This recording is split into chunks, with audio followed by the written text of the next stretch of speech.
I'm going to turn my camera away to do that. Very good. Okay. All right. I guess we're ready to start the meeting now. All right. First of all, we're going to stand to make the pledge. I even have a flag in my living room, guys. Okay. I pledge allegiance to the flag of the United States of America and to the republic for which it stands, one nation, under God, indivisible, with liberty and justice for all. Now we'll just bow our heads for a moment of silence. Okay, thank you very much. All right, let's go to the first on the agenda. Mayor's announcements. I did some investigating. I talked to Bob Taylor and I asked him why he no longer was interested in glass recycling facility, and he was very surprised. He would welcome the opportunity to bring his glass to Endicott rather than CAP in Allentown. It's a 5-hour trip away. He feels many others agree with him because transportation is terribly expensive. Since we will be probably taking our recycling to Taylor's, once their new facility is finished, any money he saves would have trickled down. Bob said his extra cost now from building this new facility is $6 million. He's concerned with his new process leaves lids and cardboard in the glass, though, so he'd have to address that problem. However, I don't think the glass recycling is going to end up in Endicott. They did get their grants from the Empire State Development because they told me they were sending them the money and the other sources. But when they heard that some people in the village were not happy and wanted to take recycling out of the village, discussion ceased. So I have no idea what they're going to be doing. I don't think they're coming to Endicott. I think we've lost another business. But if they go to Binghamton, it will still be close enough where maybe Bob can still use it, and so can Bird Adams. And I guess there's a company in Elmira that wants to use it. So we'll just see what happens. That'll be a day-by-day thing. Now, I understand many felt uncomfortable with me delegating assignments, and I didn't really like to have to try to figure out liaisons positions. It was a pain in the neck.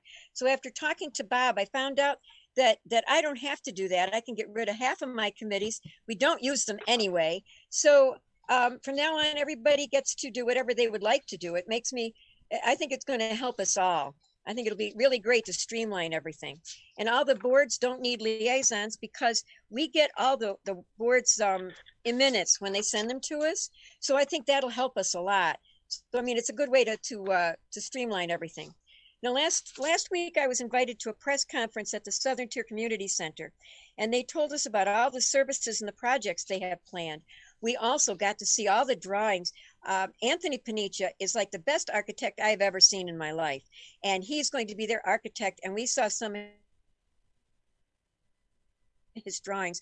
And over the swimming pool area, they had like these big waves that were made out of plastic, and it's for acoustics, and it was wonderful. They have so many wonderful things planned there. They were very amazing. Cheryl Chapman, now that she's no longer in the village, she's a volunteer over there, and she can help with the trades unions, are going to be helping the students and the adults find alternatives to college, because a lot of people aren't cut out for college. Between that and cooking, it's going to keep her pretty busy because she's also teaching them to cook over there. They want the kids to learn independent home because a lot of them have two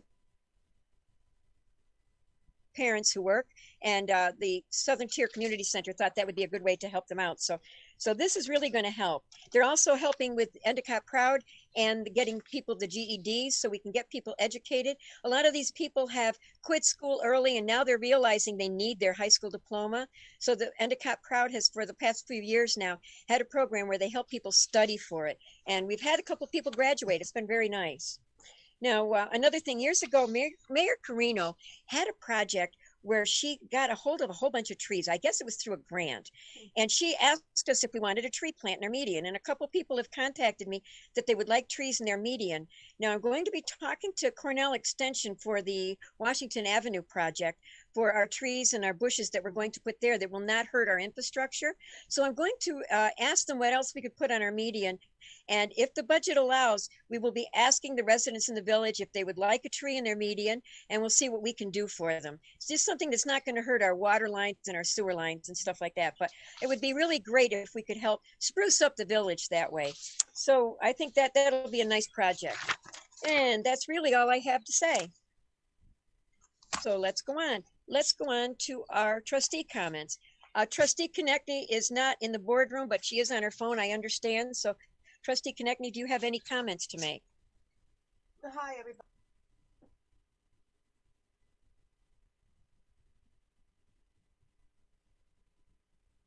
Can you? Yeah. Eileen, you cut out. You went on mute there. I'm just unmuting you.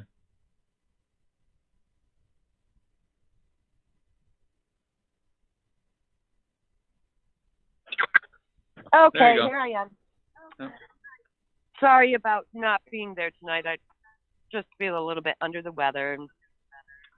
Anyways, I had a Washington Avenue meeting last week, which with Delta, and we're starting to get it together and decide which way we're going and what our goals are. So, other than that, that kind of took up the week for me. I am planning another Heroes Parade. I don't know when or what time, but it's really definitely going to happen shortly to help the nursing homes and the hospitals in the nearby region with COVID. That's really all I have. Thanks. Okay.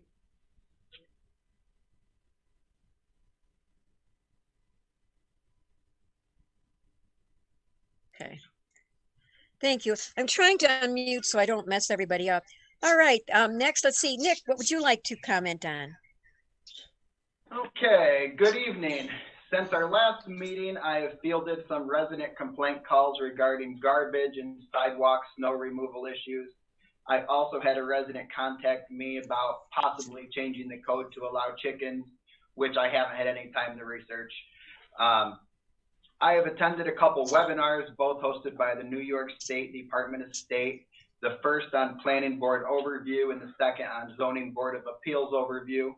I attended the January 7th Planning Board meeting where the Imperium 3 seeker was discussed. I also want to make a correction to Mayor Jackson's comments at the last meeting. She stated that former trustee Chapman only lost by 300 votes. That was not accurate. And because it is listed on the January 4th meeting minutes, I feel I need to have the corrected numbers entered into tonight's minutes.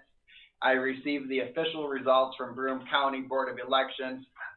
I led by 724 votes and Trustee Dorner by 581 votes.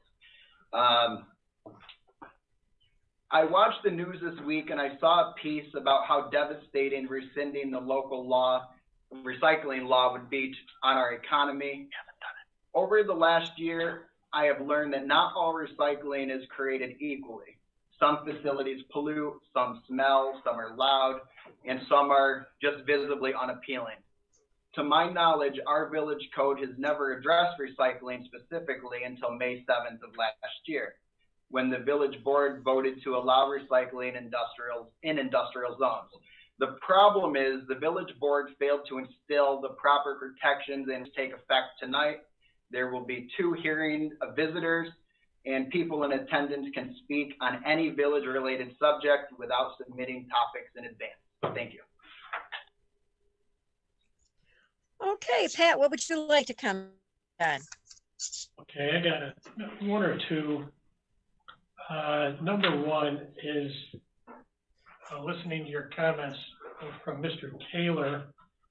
I will close the loop and talk with him after I talk with his manager, because what you're saying is a total diametrically opposite pole of what I was told. I will verify that because I think there's some misinformation being told to the people on the Zoom tonight. And number two is I know the mayor is doing everything in your power to slam the 3 trustees that are trying to get this incinerator law rescinded. Our plan is, after this thing is rescinded, is to readdress the recycling. There are some things behind the scenes that we're working on other than Taylor, which we cannot put forward yet, but could be very positive for the village. So if those negative, activities continue, then, we'll have to go public too, which will not be a problem, but I was hoping that we could, get away from the fighting and the bickering and the misinformation, so that's all I have for now. Okay, thank you. How about you, Ted? What would you like to talk about tonight?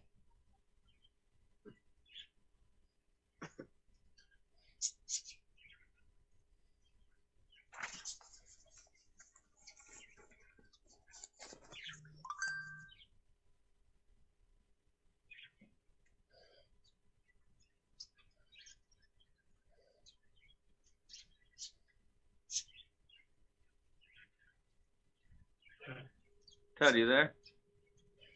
Sorry, I had it on mute again. Yeah, I didn't see you on mute here, so. Okay, yeah, I wanted to thank everybody. I think there's about 40 people on Zoom right now. Wanted to thank everybody for sticking with the village and showing an interest in the village. It's been 10 months. It's been a pretty chaotic 10 months and bumpy road for 10 months. And the public was never able to get what they really thought they wanted from the village board. And so I'd like to give you an update of where things are at right now. There's a brand new agenda format with just a few little changes. One is these trustee comments. It used to be trustee committee reports. We've changed it so now it's trustee comments, so we're able to speak on anything we want to. The second thing on the new agenda is there's two from now on. Like Nick said, these new rules and the new agenda starts tonight. So there's 2 hearing of visitors starting tonight at every board meeting. The second thing is we did not choose to go by Robert's Rules of Order of how the meetings should run. So when you choose not to do that, then you've really got to set up your own rules. And so that's what we did. And under some of the key things under the new meeting rules are things that the people on Zoom have been asking us for 10 months. Nick mentioned a couple of these already. When you want to speak at the board meetings, you do not have to email in your topic any longer. You can just come to the board meeting. There will be 2 hearing of visitors, and you can speak at each time. You can speak twice. The rule is you'll be able to speak for 3 minutes. You can talk on more than one topic. Last year, you could only talk on one topic. That's not true. And the board members may, if they want to, if they choose, they may answer any questions that you pose. Once you're done with your 3 minutes, the board members, if they choose to, they're not required to, but they can answer any questions that you might have brought up. So some of the questions might not get answered, but some of them probably will. And then I mentioned this in the work session, so some people were there. There's probably some new people on Zoom right now. I've been to the Town of Union council meetings. Actually, Linda and I used to go to them last January and February before Son Gio came along. And Johnson City Board of Trustees meetings and also the Broome County legislature meetings. And they all run very professional, very smooth. Nobody interrupts anybody. One person talks, then another person takes their turn, and another person takes their turn. So we put a rule into the meeting procedure rules, which says board meetings shall not interrupt board members shall not interrupt other board members who are speaking. And it may take a meeting or 2 to kind of get in the habit of doing that, but I think it's time Endicott had board meetings that look professional and are not chaotic and are not embarrassing. The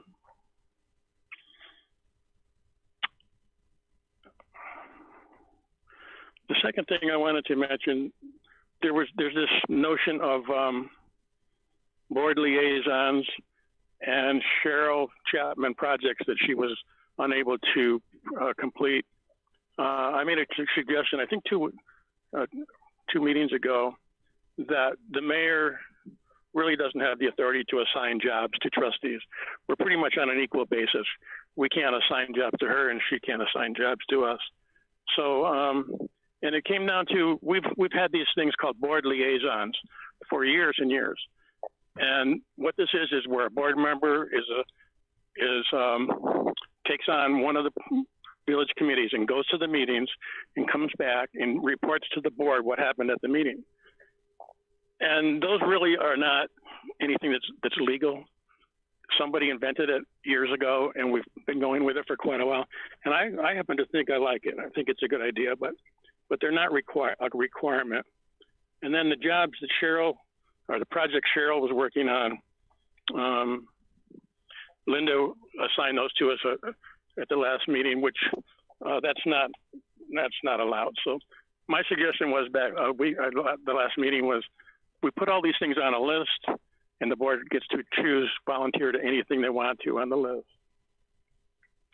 And I'm volunteering to be fulfill the board liaison job that the liaison used to do for the water board and the planning board, which I've been on there for quite a while.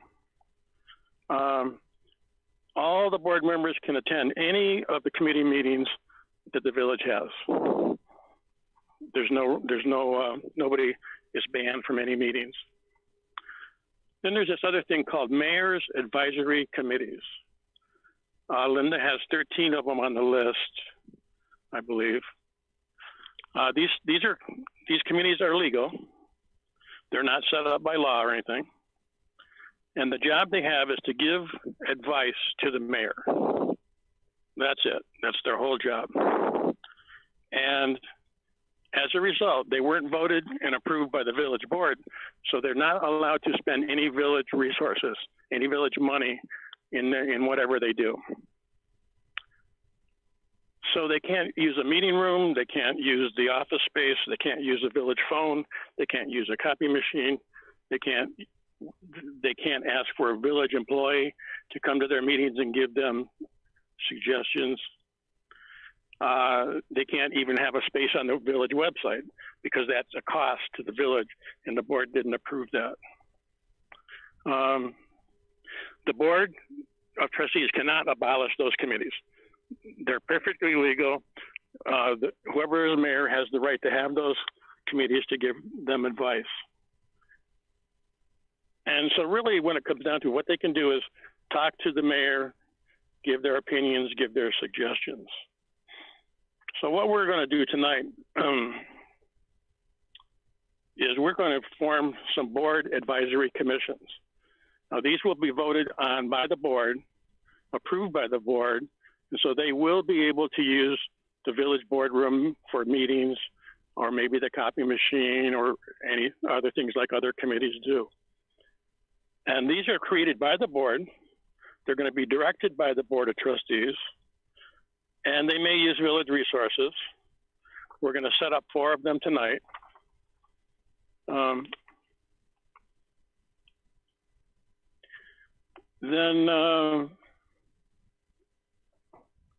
I think that covers it for what I wanted to bring up.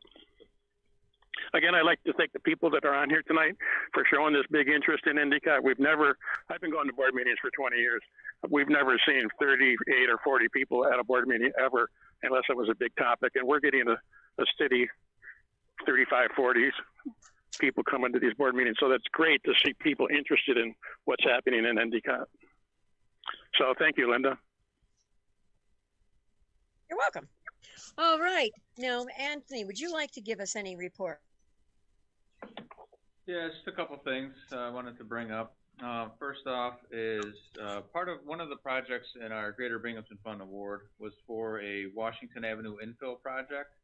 And we developed an RFP last year, and that would be we're looking for like a professional housing project to be developed on the avenue. So there was money awarded in that Greater Binghamton Fund for this project, and it's up to the village to put out an RFP for that, because we had proposed it on a village-owned piece of property. So kind of held off last year with everything that was going on, and wanted to make sure that we would capture anyone who had interest in working with this project.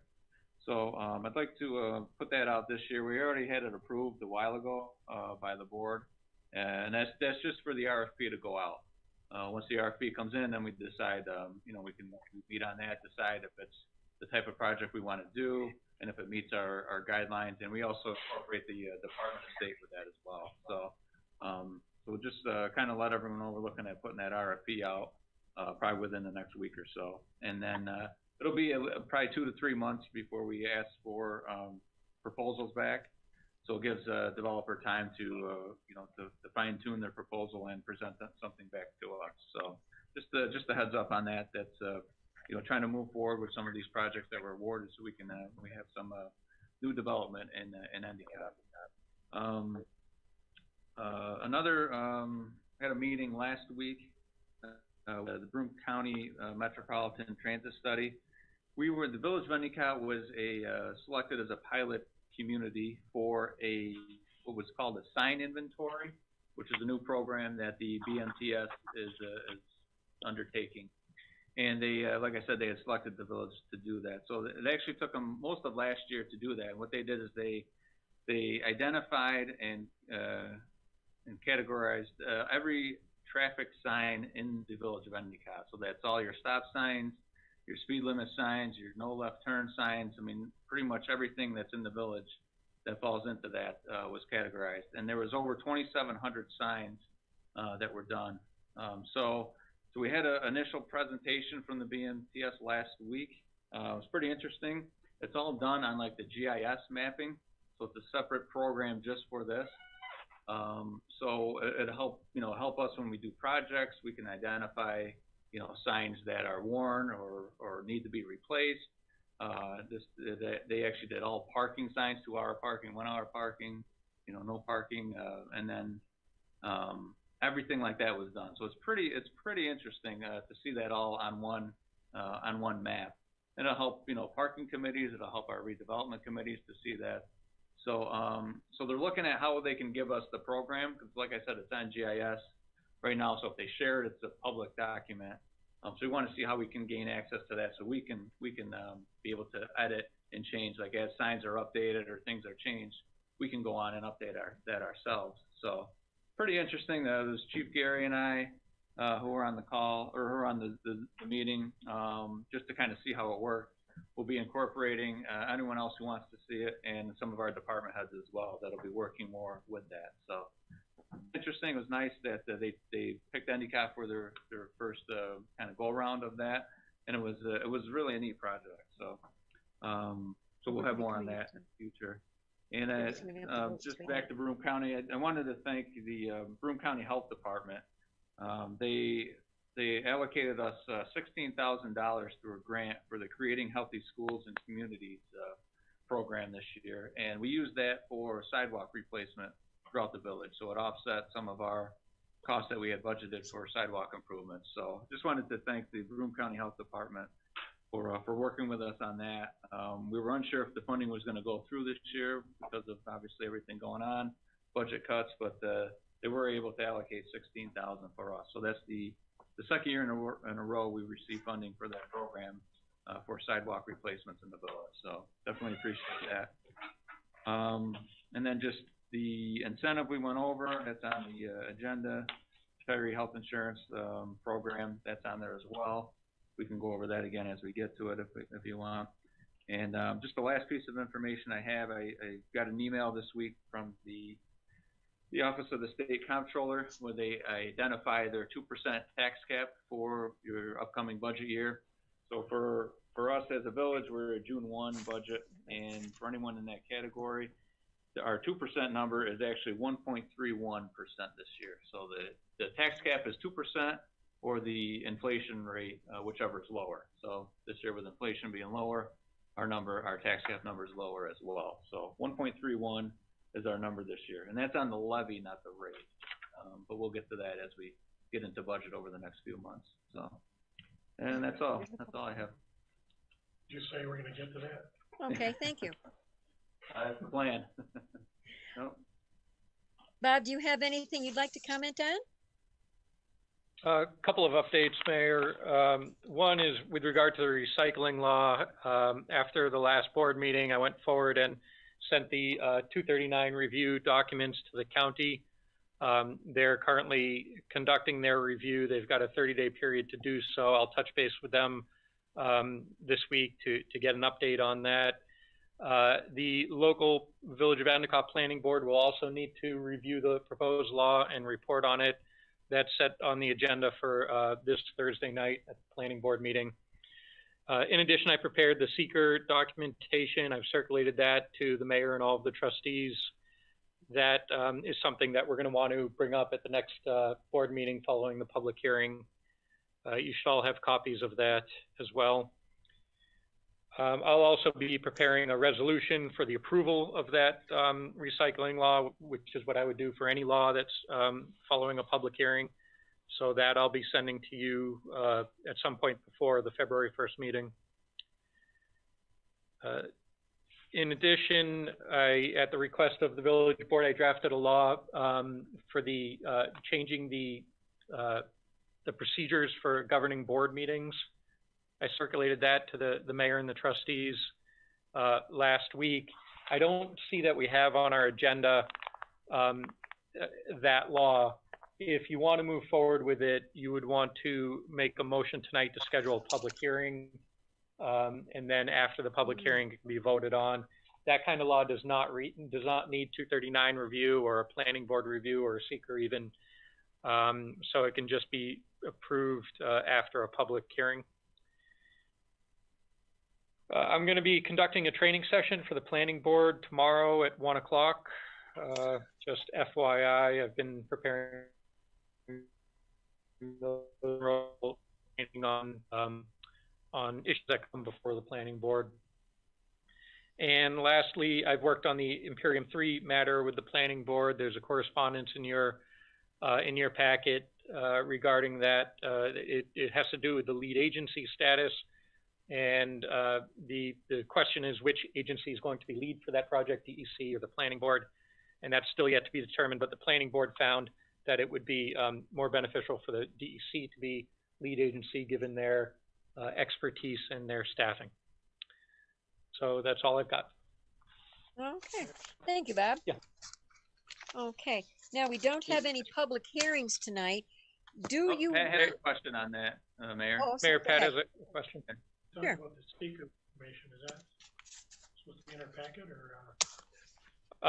Well, I emailed it to all of the mayor and all of the trustees last week, so it's in your emails, and it's something that will need to be in the packet for the next meeting to be considered after the public hearing. Okay, any more questions? Right, then we come to public hearings. Now, we don't have any public hearings tonight. Do you want to does somebody want to make a motion and we can schedule a public hearing for what Bob was just talking about to put in our laws about making it more beneficial for us for changing meeting dates and such? What do you want to do about that? Nick, you're shaking your head. Would you like to make a motion? Yeah, I would like to make a motion for that. I don't know how to word it exactly, Bob. Yeah, I can help you. Bob will help you. It could be a motion to schedule a public hearing on a local law governing board meeting procedures to be held on February 1st at, well, Anthony, what time should we, the board meeting is at 6, right? I think I set it up here. I think you set it up for 6, but we've got the recycling law public hearing at 6. There may be quite a crew on that night for the public hearing, so Yeah. you may want to go 2 weeks after that. Do you want to do it on the 2nd February meeting? Yeah, let's do that. Yeah. Mm-hmm.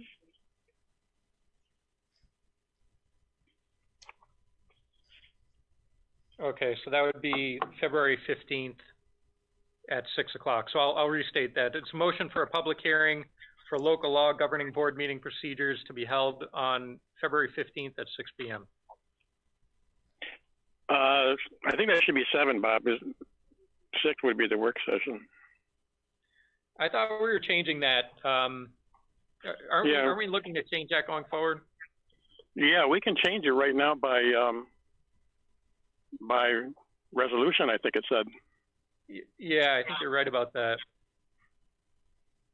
Well, do you want to get through this this motion here, and then maybe we could have another resolution, kind of setting up the next few dates and times of the next few board meetings?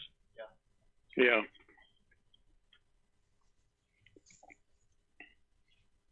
Yes.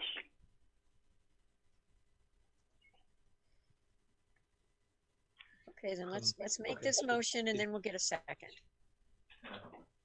So Nick, did you make that? I made that motion. Okay. All right. Do I have a second? Okay, I have a second. All right. Mr. Bates, would you like to do a roll call vote, please? Sure. We'll do, Trustee Burlingame, Yes. Trustee Dorner, Yes. Trustee Warner, Yes. and Trustee Konechny. Yes, Anthony. Okay. We need to find out what Linda says. The new rules say that you have three choices of how you vote, either yes or no or abstain. And if you do remain silent, that would be recorded as an abstain. So we need to include Linda. That's good. We need to include Linda on all these roll call votes. Okay, well, as the mayor, I don't have to vote unless it's a tie, so I'm choosing to abstain. Just because I've Okay. always done it. I like you guys making the rules. I really don't, I don't want to be involved in making the rules unless I absolutely have to, because it's up to the board, really. So now let's go on to the approval of minutes. Now, Ted, did you want to hold these over? Maybe I should ask you before we go bothering trying to get everybody to vote on them. If you want to hold them over, that's fine. Did you want to? Yeah, I'd like to explain where the corrections need to be made. All right. Well, why don't you do that by email? No, I'll do that tonight. I'm going to do that right tonight. I'm just trying to help you out. No. On the January 1 minutes, it's under item 6, it says appointments of boards and committees was held over. And then it says there's a motion that we approved it. Oh, no, we made a motion, but it was voted down. So there's something wrong there. It either was voted down or was held, and I think it was voted down. So that held over needs to be taken out of the minutes. Okay. And on the back side of that page, item number 8, D like dog.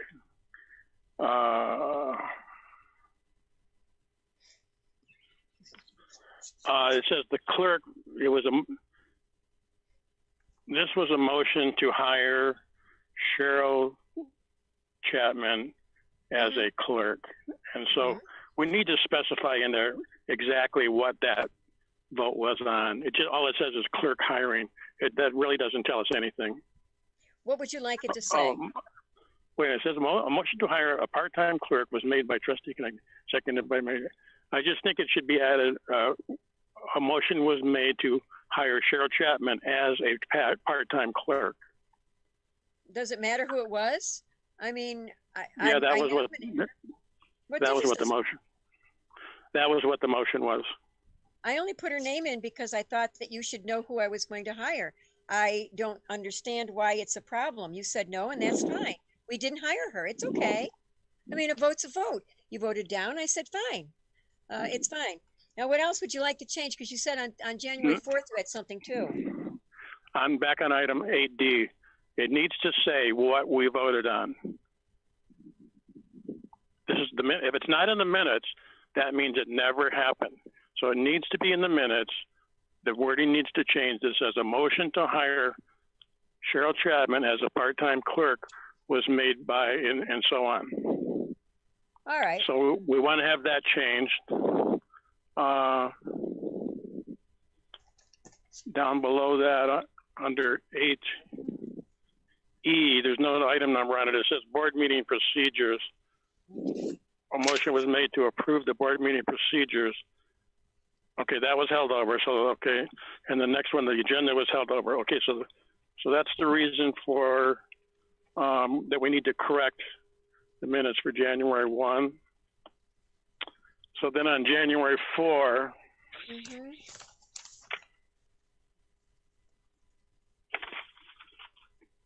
On January 4, on page 3,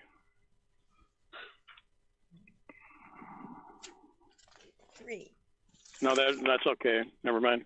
On page 4, that wording is not really what the motion said, and it makes it a little bit vague for a lot of people that read it. It says, Village Zoning and Planning Board Attorney Robert McCurdick was approved. But I want to, that should change. It says the village attorney, the zoning attorney, and the planning board attorney, or Bob McCurdick was appointed to those 3 things. So we need to change it so that Robert McCurdick, a motion was made to appoint Robert McCurdick as the village attorney, the zoning board attorney, and the planning board attorney. You know, Ted, everybody isn't just 5 years old reading this. I think they can get it. Robert is in charge of all of those. We aren't arguing about that. He does a very good job. Why would we argue about that? I would like to have that. I would like to have that corrected in the minutes so it's clear to everyone. You know, everybody isn't 5 years old, Ted. They understand it. We don't have to make it quite so simplistic. I understand your thinking. I worked with Alzheimer's patients, and I had to talk down. I had to kind of calm down how I spoke. But I think this is extremely. I don't understand why you wanted to change it. I don't know what you want us to say. He's in charge. What's the problem? Bob knows he's in charge of all 3 of them. Village code attorney, no, village zoning, and planning boards, all of them. Village, zoning and planning boards. How do you want that to read? I would like it to read, there was a motion made to appoint Robert. The wording isn't, a motion to approve was made, okay, a motion to approve Bob McCurdick as the village attorney, the zoning board attorney, or actually it should be zoning board of appeals attorney, and the planning board attorney. Because that's how it was proposed. That's not correct. It should read the attorney for the village, not the village attorney. Right. As an independent contractor, it would be more appropriate to say the attorney for the village. Make it right. Okay. What else would you like to change, Ted? Okay, just so when Janice listens to the tape, what we'd like to have for the wording is a motion was made to appoint Robert McCurdick as the attorney for the village, as the zoning board attorney, and as the planning board attorney.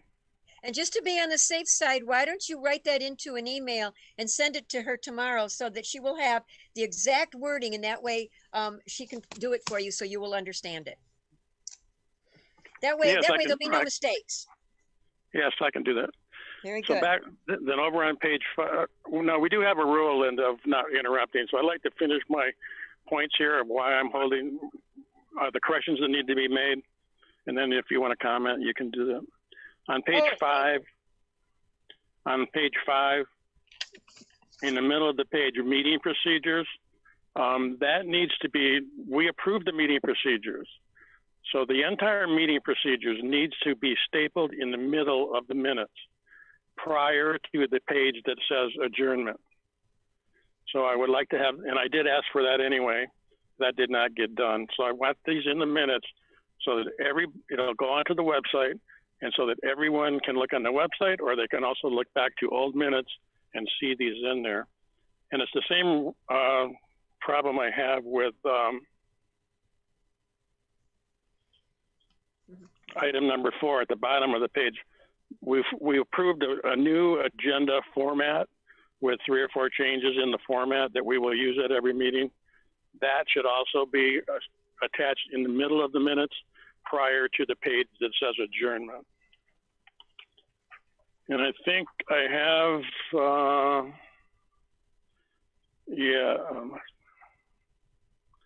okay. This is very minor, but it is important.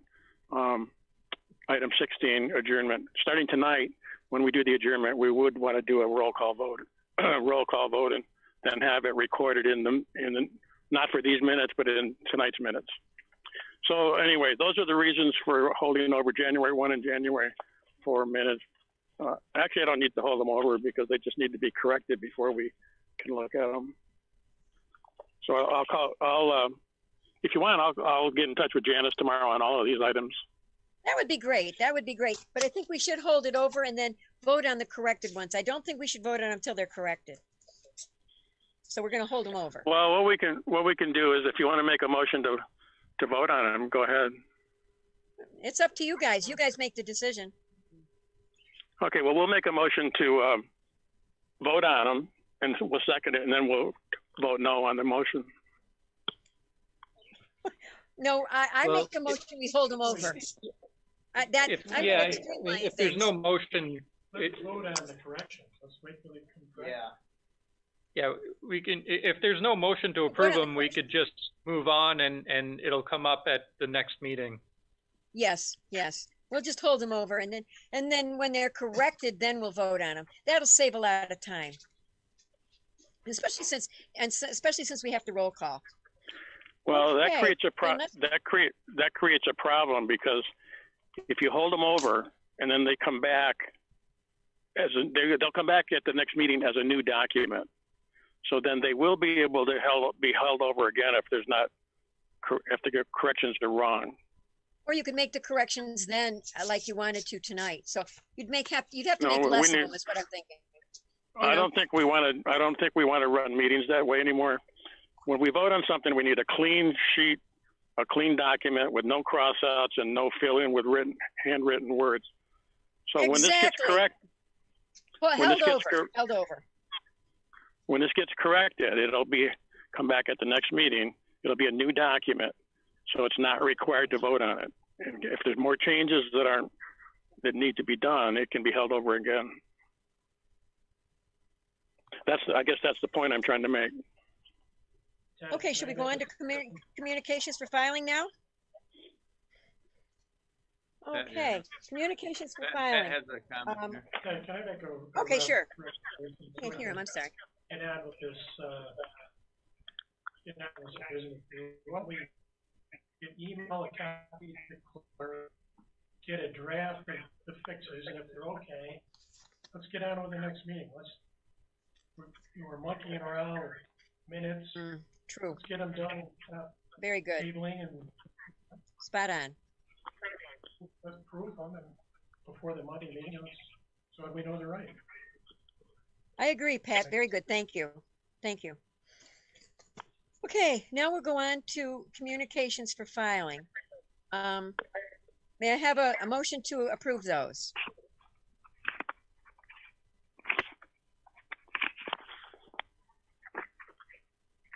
I'll make a motion. I'll second it. Okay, motion and second. Roll call. Trustee Burlingame, Yes. Trustee Dorner, Yes. Trustee Warner, Yes. and Trustee Connectney. Yes.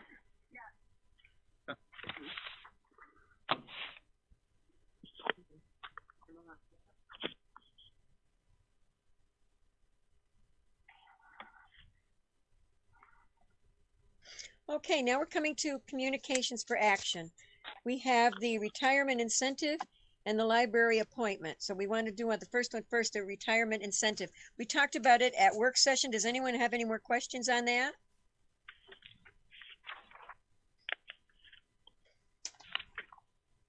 All right, then I'd like a motion to accept communications for filing or for action number A. Anthony, can you hear me? Yeah. I'd like to make a motion. For action. Can, Is that for review or to pass? That one, the incentive is to pass tonight, if we agree to it. The health insurance was the review, the new business one, yeah. Mayor, can we just articulate the motion a little bit more? Is it a motion to approve the retirement incentive proposal? Is that what you're making a motion for? Yes, it is. Yes. Okay. Yes, it is. Huh. Now I need a second. I'll second it. Very good. Roll call vote, please, Mr. Bates. Trustee Burlingame, Yes. Trustee Dorner, Yes. Trustee Warner, Yes. and Trustee Connect. Yes.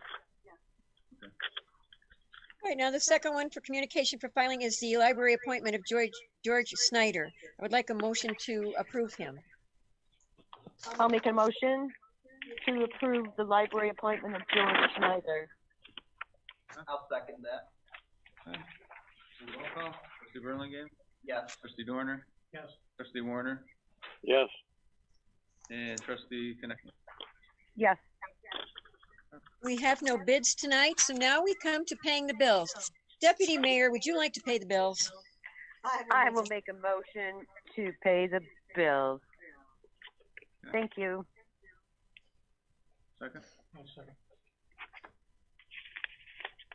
Okay, I'll do roll call. Trustee Burlingame, Yes. Trustee Dorner, Yes. Trustee Roll call, Warner, please. Yes. and Trustee Connect. Yes. Very good. All right, now we come to our first hearing of visitors. Just remember, no personal accusations and no politicking, but other than that, Mr. Bates, you are totally in charge. Okay. So we'll do, if anyone wants to speak, we'll do the, you can do the raise hand feature on Zoom. And if not, I will go through the, everyone who's on phone. I will check for them, give everybody to speak as well.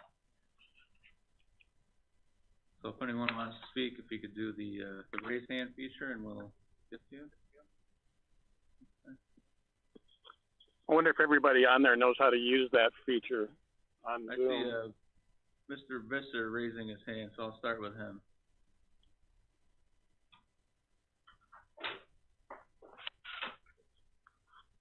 You just unmute. There we go. Thank you. I'd like to thank Trustee Warner for reinstating the public hearing of the visitors. The old format just wasn't working out. It was just unworkable. The one thing I would suggest, perhaps people who are making public comments be on video, because we want to know who they are. And even sometimes they have a phone number, but other times I see people online, it's iPhone number 1. And it's difficult to, I don't know how you, Anthony, are going to verify who's doing the speaking unless you have some way of knowing. And I think it would protect everyone if we knew who was doing the speaking. I also like to thank Trustee Dorner for his work on the glass recycling. It's been booted around for a while. I don't know quite what's happening, but I appreciate his following up. In instead of a lot of times it's been, oh, it's coming, and there seems to be some doubt as to what exactly is going on. For Mayor Jackson, I know last meeting you commented on the lack of public volunteers for commissions and committees, but for the public who's interested in serving on these committees and commissions, there's no place on the village website to say, call me when there's an opening. It's like when you have an opening, oh, we need people, and well, how do we apply? Most people don't know how to apply or show their interest. And I know there's enough turnover in these commissions and committees that if you put your name in January, there's a pretty good shot that by the end of the year, there'll be an opening and you might be able to be appointed. At least express your interest. Also, I'd like to one last comment about the New York Police Reform Collaborative. In November, I emailed Chief Gary. I asked him if there were any meetings going on. He said there were, but they weren't open to the public and they weren't being Zoomed. I asked him if there were any minutes being kept and if I could see him. He said, no, there weren't any minutes being kept, and that was in November. Now, I haven't heard the board or the mayor speak of what's happening with this, because I know the governor said April 1st is the deadline to pass the law. I was just wondering if there's anything happening and if there's any way that I can see or hear what's been taking place so far. Thank you. Thank you.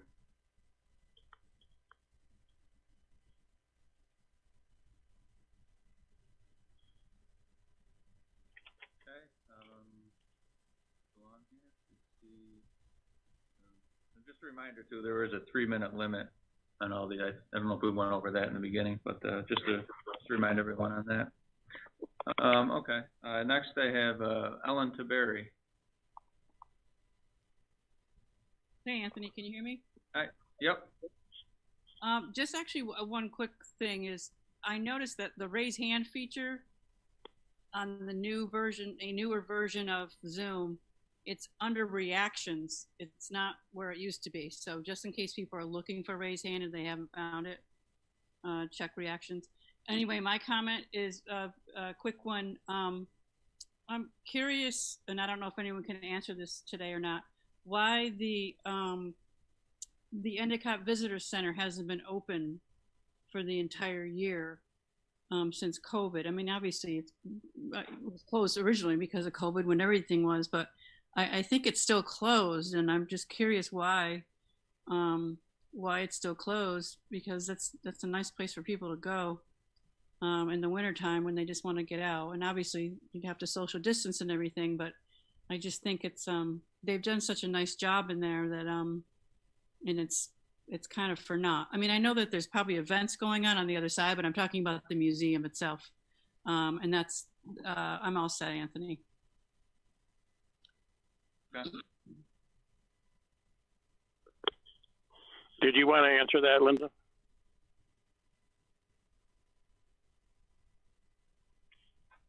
No, that she's absolutely right that it is closed because of COVID, because the ladies who work there have had problems on and off with their relatives. So we haven't had anybody to open it up anyway if we wanted to. I'll have to find out if it's going to be open eventually. I'll try to find out.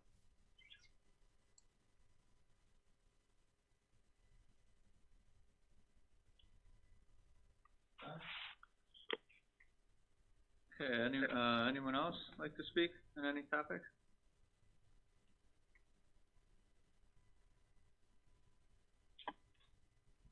I'm going to go through the phones, too, right, one by one. Is that what's... I mean, could you just unmute them and then ask if anyone wants? Probably not many. Oh, okay. I don't know, whatever. Before I get that, I have Carol Layton. Raise your hand. Okay, can you hear me? Yep, we can hear you. Thank you. I'd just like to start off saying I'd like to thank the new Endicott Village administration for the changes that have been made to the meeting procedures, that now the residents and people around in the surrounding communities now have a voice and can speak what they want to say, and they're not silenced.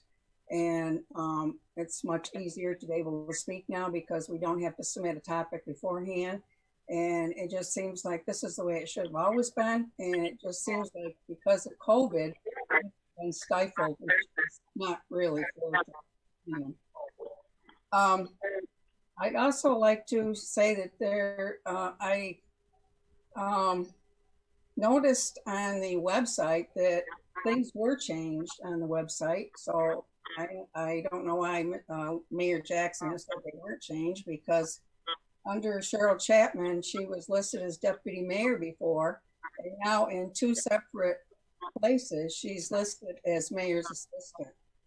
And Eileen Konechny is now listed as deputy mayor. So there was changes made, which I don't understand why Nick wasn't added as the newly elected trustee. He should have been put on. It's now the middle of the month. Things are still not right. It doesn't seem like that's accurate. And I'm also thanking the trustees for putting in a new resolution to rescind old rezoning law and to state that no recycling can be done in the industrial zones of Endicott, because I feel that that's more protective to the residents. And I'm sure that there's other companies that can come in. I mean, recycling cannot be the only company that can come to Endicott, let's face it. There has to be safer companies that can come in that can produce much more jobs than just 20 jobs. I mean, that's ridiculous. That's not improving the village by bringing in a company that only has 20 jobs. We need a lot more jobs since IBM left. And there's got to be more research done. So I appreciate the new resolution, and I hope it goes through. And I don't agree with the mayor saying that if Sunjeel and the grass recycling doesn't go through, then it's going to put an end to the village of Endicott. I don't see where that's possible, because that's not the only company that can be brought here. Let's face it. I mean, come on, we got to be more productive than that.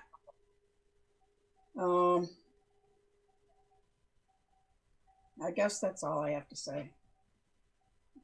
Thank you. Yes, Carol, I had an answer to one of your items there on the website. We will be addressing the website issues on item 16 tonight. We're on item 13 right now, but we will address those things you said in just a few minutes. Okay, next we have Terry. Hi, thank you, Anthony. Thank you, everyone. I first want to say, I really appreciate John Visser for his comment about, if you have something that I'm sure we're all passionate about Endicott, everyone who's on this call, and you have a background and you can be an asset to your community, you want involved, right? So many of you know that my background in education is environmental science, policy, and management, my expertise being forestry and watershed management. I just want to read a letter that went out to Anthony. I had a concerned resident contact me.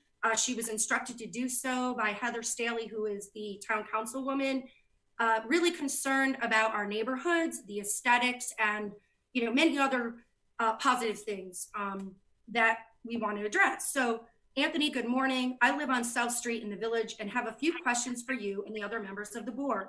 We have recently had all the trees on our street removed, and after talking to my South Street neighbors, the majority of us wanted to know what the next step is so that we could have those removed trees replaced. Having the trees removed really not only makes our street look totally barren, but reduces our home values, will increase our heating and cooling bills, and will unlimitedly ruin most of our landscaping. Having trees that bloomed every spring really enhanced the look of our street and provided the shade needed for all of my expensive landscaping in my front yard. Not to mention Endicott being a flood-prone area. Having trees in the ground to absorb enormous amounts of river water is always a good thing. I would really like to pick your brain and see what would be necessary to have all of the South Street trees replaced with new ones in the spring. If the board would like a petition, I can get that. If you would need us to purchase the trees to be planted, we can do that. Whatever you need, I will make that happen. Our taxes paid for those trees to be maintained and cared for, and now that nothing is there, I just feel like there should be funds to replace them.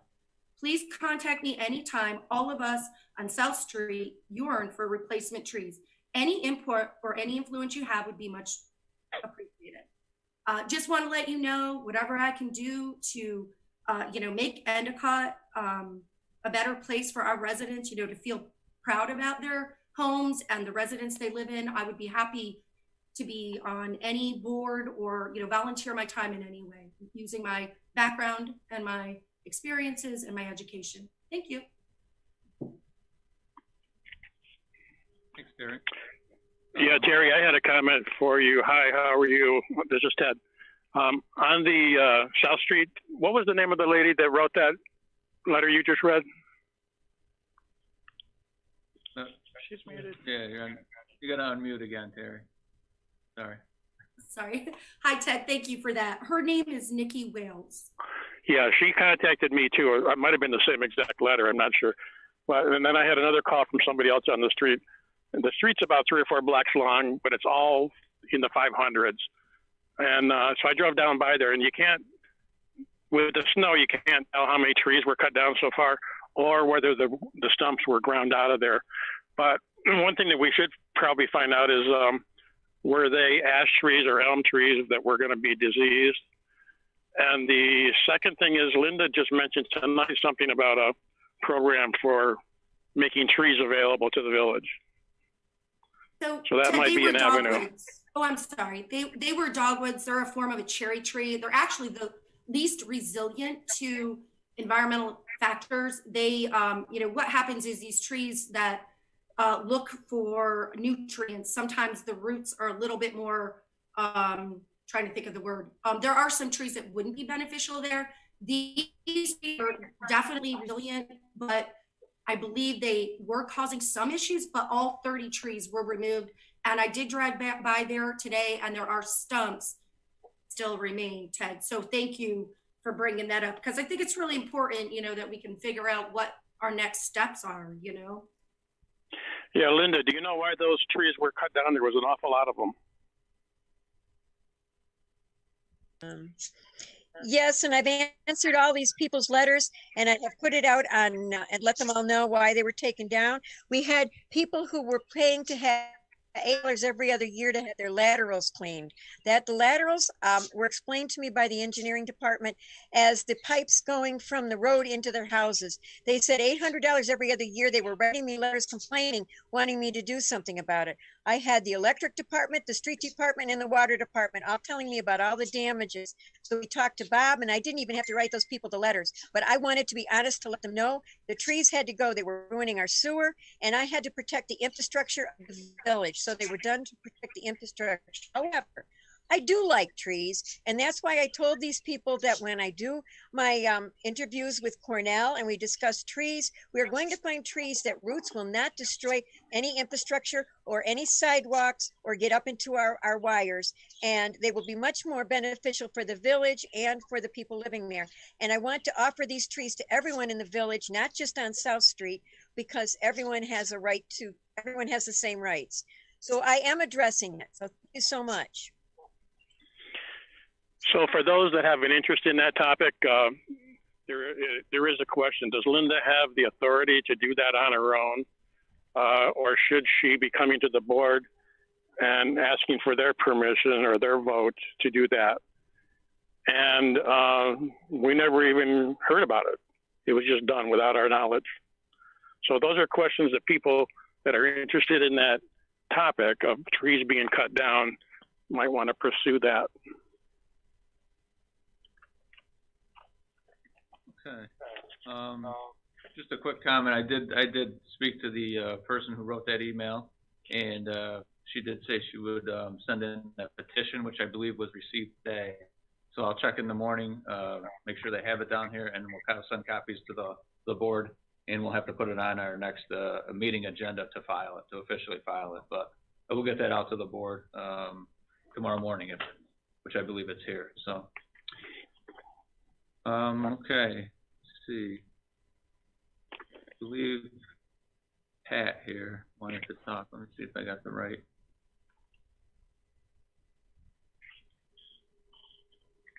Person.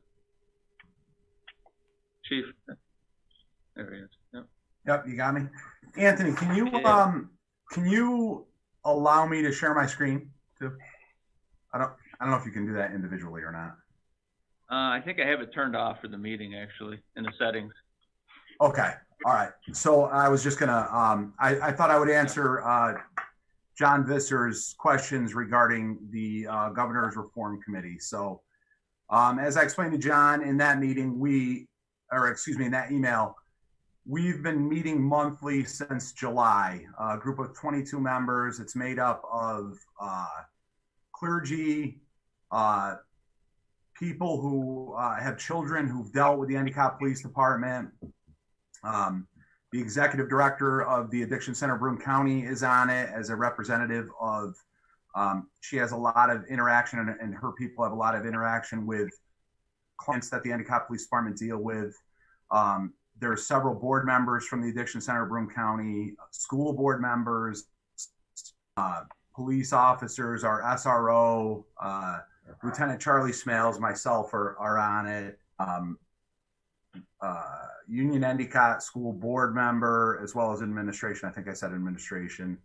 Let me just look real quick here just to see if you want to try to share your screen? I might be able to do one person at a time here. Yeah, if you want to try it, that way I can just kind of do a quick scroll through here of who's on it. When I do it, it says, no. Yeah, it says it's disabled. Oh, okay. Sorry. So no, that's okay. Let me just really quick, just like I said, 22 members. We have great diversity on the group. The district attorney, he's required to be on it. We have an assistant professor of social work from Binghamton University who's on it. The deputy county executive, some business people, Nikki Post from the Southern Tier Community Center, the senior assistant public defender. I think I've pretty much, and another person from the Addiction Center of Broome County who is Christopher Scott, who is a peer counselor who actually rides with our police officers, one of our police officers weekly, to go out and do outreach to people who are suffering from addiction. So it's a really diverse group of people. We've been meeting, like I said, monthly. There are no minutes. There are some notes that I have, but early on, I had asked Bob McCurdick whether we were subject to the open meeting laws, and his opinion was that we were not. Quite frankly, I think that's better for the game, or has been at this stage of the game, because it's really allowed open and frank discussions among the groups. And there is some confidential information that's shared. My philosophy from day one in the meeting has been anybody on that panel could ask for anything that they wanted from the Endicott Police Department. If they wanted to look at our how we handle our personnel complaints, how we investigate cases, if they wanted to look at body camera footage. We've had some of the panel members who have actually done ride-alongs with our officers. And then we allow them the freedom, making sure it's safe, obviously, but we allow them the freedom to, the officer will walk away. If we go deal with somebody on the street, the officer will walk away, and then the panel member will approach the person we dealt with, just to kind of get their feelings about the Endicott Police Department, how we interact with people, and what we're doing well, and things like that. Now we're very aware of the April deadline and are moving toward it. Probably the next major thing, the only month we didn't meet was December. That was because the snowstorm hit, so we had no chance of that. And so the next major thing, actually, we have a meeting this Thursday, and I expect that Maisha Marzell, who's a PhD at Binghamton University Department of Social Work, who's very adept or skilled at doing community-wide surveys. She has developed a survey of, I don't know how many questions, because I won't know until the meeting, but I think it's between like 10 and 20, between her and our public relations firm. It'll cost me a couple $1,000s, but we're going to get that out to every village resident. At least that's my understanding of it. Again, I'm speaking a little, putting the cart before the horse a little, because it hasn't actually been presented to me. But Aisha feels that we will get a really return on the perception of the police department by the community. So we're looking forward to that. And some media notice to kind of notify the community of what's up. So that's really where we're at right now. That survey is probably the biggest part of it. We have been leading up to that. The committee's divided up, the panel's divided up into 3 different committees. Basically, one looking at our policies, one looking at our community outreach, and one looking at different ways of diversion. That's kind of probably the quick summary of the 3 committees, without getting into them, because each of them handle quite a lot. But I don't know if anybody has any questions on it, or whether that's appropriate in the meeting forum or not. I'm happy to answer anything that I might be able to. But that's about the best, quickest estimate I can give of the committee.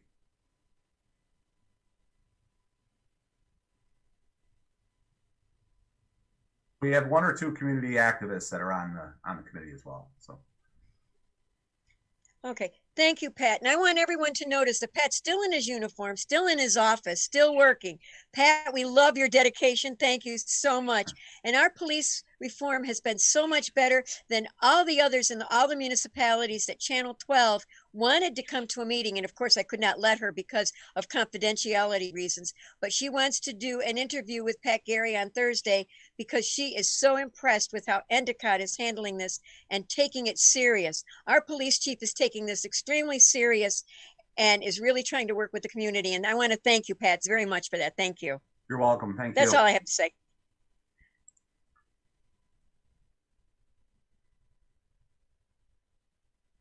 Okay. Next I have Peter Burnett.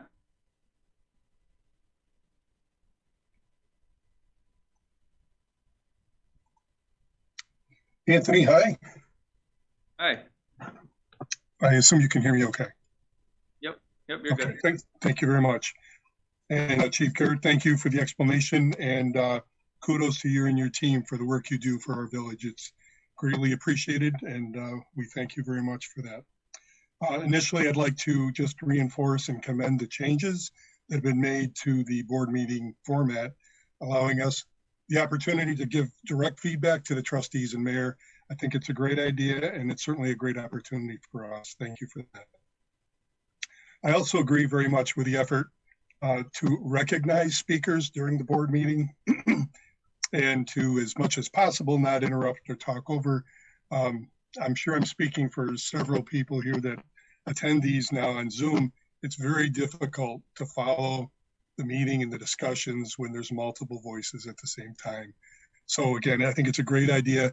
And as long as everybody recognizes and follows that, it'll be easier for us to be participants in the board meetings as well. So thank you. One thing I'd like to point out, there was discussion earlier tonight on the website. And I've worked for a number of years with web developers working on applications and information sites. And one thing I noticed that really made a big difference was bringing in some usability expertise.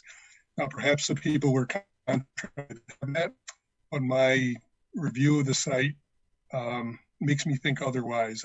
I think there's some things the site does great, but as far as information that as a resident of the village of Endicott, I'd like to be able to go there and find something quickly. I really struggle. And I'm very familiar with websites. So if it's possible, if the budget allows and the trustees and mayor think it's appropriate, bringing in such expertise would really be helpful, especially for the things that as a resident, we'd like to be able to look up and see quickly.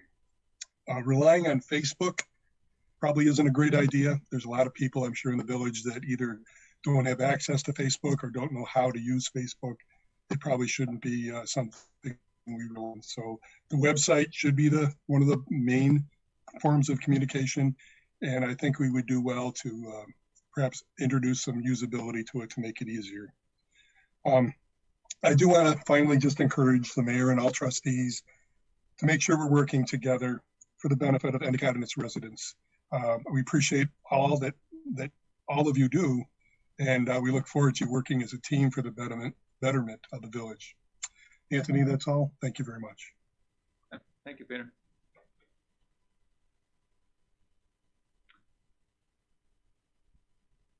Okay.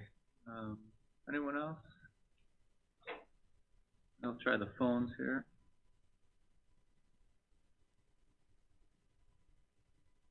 Okay, I have a 2960671. That's Bill wanted to speak.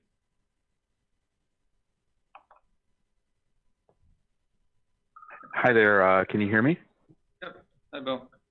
Hi, Anthony and everybody. I want to concur with everybody that has mentioned the approving and being grateful for the changes in the board format. I wanted to welcome Nick to the board, and I just appreciate the three gentlemen that are on the board for your general, concern about not only public participation, but also the care and concern that you express about, protecting the village from harm. I'm very concerned about this tree issue that Terry brought up, and there was the trees on the avenue that were taken down. There were the trees across from the Dunkin' Donuts that were taken down by a private developer. I think we need to have a tree commission and some kind of ordinance that basically, if you're going to take out like a glade of trees or more than one, I don't know, we need some kind of an ordinance protecting trees and a tree commission. I would volunteer to be on that.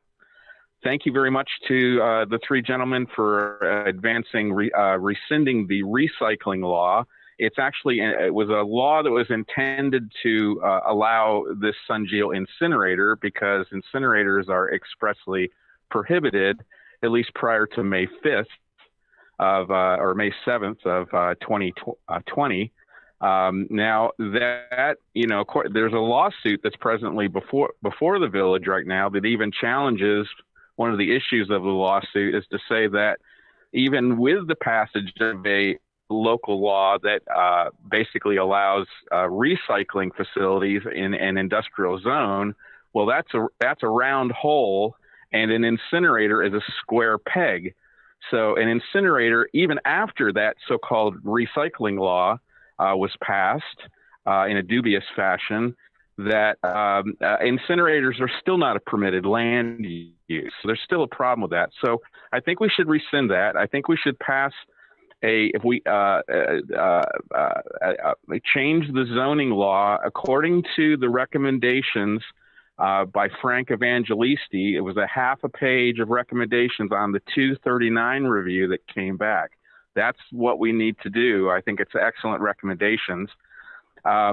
I just thank you, Mr. McCurtich, for working with on the 5G issue. I appreciate your work there and working with the attorney Odette Wilkins. I am under the present belief now that the Verizon local or the Verizon master license agreement should not be passed under any circumstances. There is no good for the village. It's all pain, no gain. It benefits Verizon. I hope that thing gets permanently thrown into the circular file. And then lastly, I think it's very strange that the DEC, I saw that the DEC, I just got a big foil back. I'm still going through it about Imperium. I think it's very strange that the DEC wants the village of Endicott to be the lead agency. What's like, what? With a project of this scale, the DEC is the NATC and they have the expertise. I think really bizarre that they would ask us to be lead agency. So whoever, I think it was the Planning Commission said that it should be the DEC to be lead agency. I very much concur with that. Thank you very much for letting me speak. Thanks, Bill.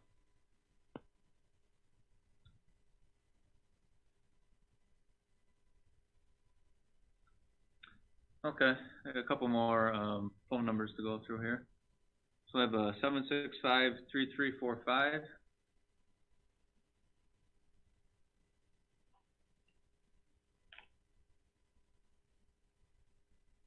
Okay, 748-8095.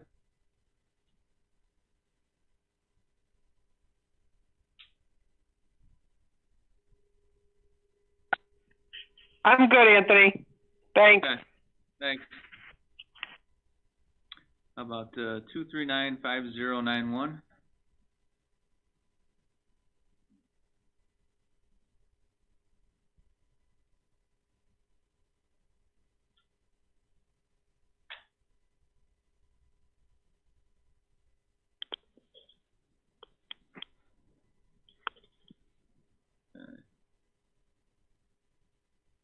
My screen just changed. I don't know if I missed anything.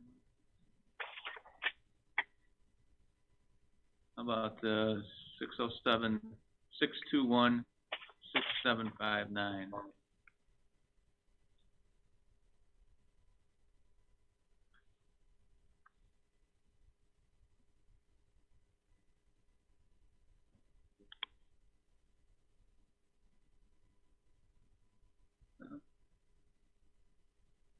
There we go. Last one, well, maybe two more. How about 941-961-4244?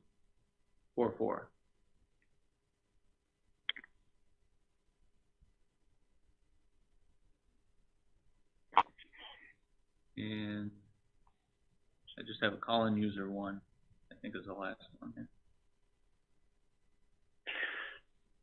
Anthony, I have a question. On my screen, I see a lot of squares with people's names, but no phone number. How would they let us know they want to talk? So I believe they're on Zoom, they just don't have video up. So they can still do the raise their hand feature with that. Oh, I see. Through the video Zoom, they can do the raise hand feature. Yeah. Yeah. Okay, I got it. I got it. They can do the video or the raised hand. Okay, I think that's everyone. They wanted to speak at this point.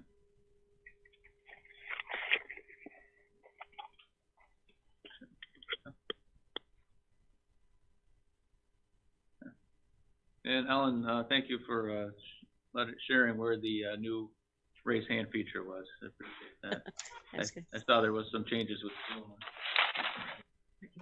Thank you. Okay, we all set, Anthony? Yep. Okay. Good. All right, then we're going to go on to resolutions. Now, the first resolution is for the Downtown Revitalization Project and the Streetscape Gateway Alleys, and it's to allocate the money for that. We're going to put it into a bond. Anthony explained it at our work session, but is there anyone who would like any more explanations of it before we make a motion? Yeah, I think before we get to the motion, I was talking to Bob here between the work session and the meeting, and we were just reviewing this quick, and we had talked about the seeker documentation, and we didn't see where it was attached to the resolution. So just to make sure we're covered in this case, maybe we should just hold off and approve this at the next meeting, and we can attach the seeker documentation to it. Just to make sure. I don't see any issue with it. But we need a seeker for the bonding. Yeah, they want just evidence that the seeker was performed. It's not the full was it parts 2 and 3 of the law. It's just a short form, I believe, is all they need. So we'll just make sure we attach that to the resolution. Okay, so is that the same as for the water pump station? You want to hold off on that? Yeah, you want to hold off on the water pump station also? Okay. Yeah, I think, Bob, okay. All right. Yeah, they both require seeker compliance prior to adoption of the resolution, and it states that in both resolutions, and we just need to make sure that we comply with seeker before we go ahead and approve these. Okay, sure, that sounds good. Okay, then I guess we're going to go on to unfinished business. Now, these are approving all our committees.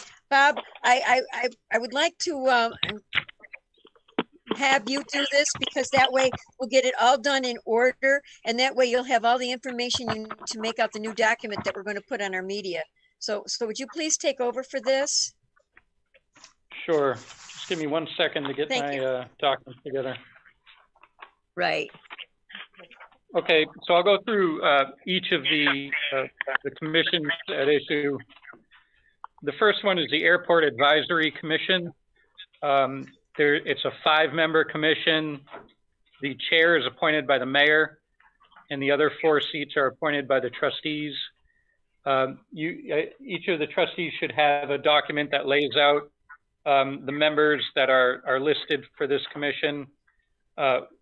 One of the 4 members has to be a trustee, and it looks like Nick's name is on as one of the members. So I guess just to clarify, Mayor, you're appointing Gerard as the chair, is that right? Yes, I am. Yes. Okay.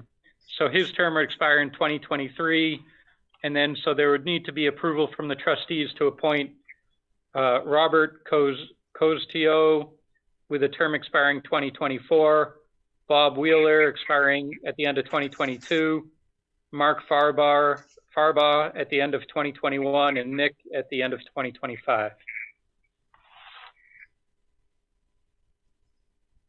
I'll make that motion. Okay. I just had one question to Nick. I just had one question for Nick, to make sure that he does want to be on that committee. Yeah, that's fine. Okay. Thank you, Nick. I appreciate that. Okay, so we have a motion and a second. We'll do a roll call on that. Did we get a second? Yes. Yeah, Trustee Dorner had seconded that. Thank you. Yep. Okay, so we'll do a roll call. Trustee Burlingame? Yes. Trustee Dorner? Yes. Trustee Warner? Yes. And Trustee Connect? Yes. Yes. Okay. We need to add Linda's name to all these roll call votes, Anthony, Oh, okay. which is in the new rules. Okay, as mayor, there is no tie, so I will abstain. Okay, so next, you got it, you're done? Yeah. Okay. Next is the Parking Advisory Commission. This is a 5-member commission. The chair is appointed by the mayor. The other 4 are appointed by the trustees. One of the members has to be a trustee or the mayor. So the document here that we've got, Williams is being appointed by the mayor as the chair with a term expiring 2025. Mayor, is that right? Yes, that's right. Yeah, Craig's definitely Okay. good for the chair. So then the motion for the trustees as it's set forth in this document here is Charlie Smales would have a term expiring at the end of 2021, Janice Orlando at the end of 2022, Larry Coppola at the end of 2023, and Eileen at the end of 2024.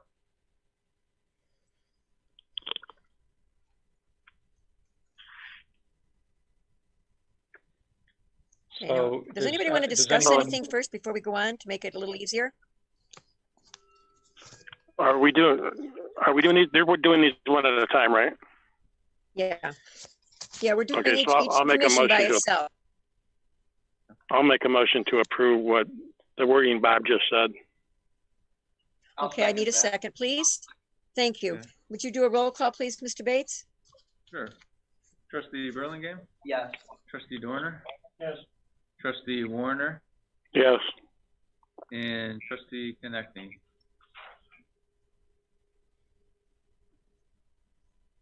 You keep going off. You should stay on. Did Warner? I didn't hear that, so I'm hoping he said. I think I don't see She's her probably name. muted. Yeah, I didn't see her number on here anymore. I think it dropped off. Hello? Oh, maybe. I don't know what number she's on. Huh. Anthony? All right, maybe I'll back in. I don't. Just heard her, I think. Mm-hmm. Yeah. I did too. I don't see her. I don't see her on there.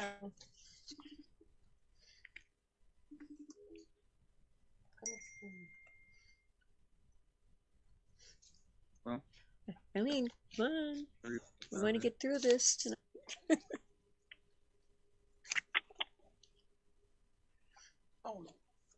all right. Well, Anthony, we'll go on. I don't know where she is, but we did get our 3 votes, so okay.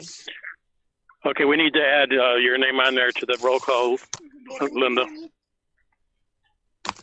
I'm sorry, what did you say, Ted? I missed it.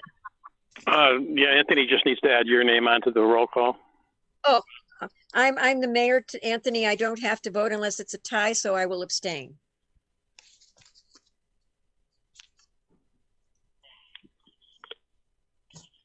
Okay, so next is the Board of Light Commissioners. This is a 8-member commission, 7 of whom have 4-year terms. One of the members is on the Board of Trustees. That member serves only a 1-year term. And so the list I've got here, and by the way, the chair is selected by the Board of Light Commissioners themselves, not by this board. So the members I've got here are Bill Mooney, expiring at the end of 2023, Francis McGee at the end of 2023, Dennis Kovalich at the end of 2024, Dave Solomita at the end of 2025, James Makouch at the end of 2021, Dean Daniels at the end of 2022, Kevin Babcock at the end of 2024, and the mayor at the end of 2021. Okay, I need a motion. So I'll make actually, is everybody satisfied as Linda being the one that's the representing the board? Because we have a say so. Anybody want to do anything different? No. Okay, so I'll make a motion to pass this with the wording Bob just did. I'll second. Well, Nick already made one, but Okay, Nick can do it. somebody second it and we'll have a roll call. I second. Okay, so I've Nick made the motion and okay, second. We have Ted is seconding it. Trustee Please. Burlingame, Yes. Trustee Dorner, Yes. Trustee Warner, Yes. and Eileen is here. I'm just gonna unmute that right now. Eileen, are you here yet? She called in here, so there she is. Did she? I'm here. Okay. Sorry about that, you guys.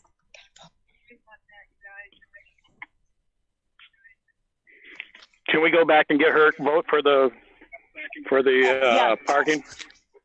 Yes and yes. On both? Okay. Good. Okay, very good. Okay, moving on to the Board of Water Commissioners. This is a 5-member board, each with 5-year terms. What I've got here on my sheet is Doug Portright with a term expiring at the end of 2024, Mark Mandyke with a term expiring at the end of 2021, Richard Greco at the end of 2023, Dave Baker at the end of 2025, and I've got a blank on my sheet for the term expiring at the end of 2022. So that, at least as of right now, that name is not filled in. Yeah, we need one more member there. Yeah, we do. And I don't have anyone to nominate tonight, so is it still all right if we run this way? We can go forward with the vote on the 4 and just have a vacancy until there's an appointment made. Very good. Say something. I listened to Terry Farrell speak earlier. Sounds like she has some expertise in this department, so she might be a person of interest if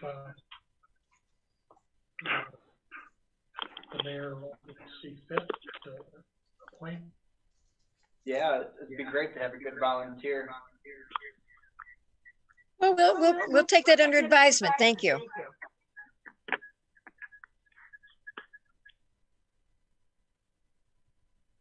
For tonight, we'll just have the 4.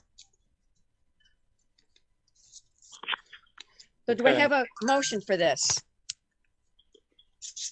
Yeah, I'll make the motion as with the wording that Bob used. I'll second it. Okay. Motion and second. Do a roll call. Trustee Burlingame, Yes.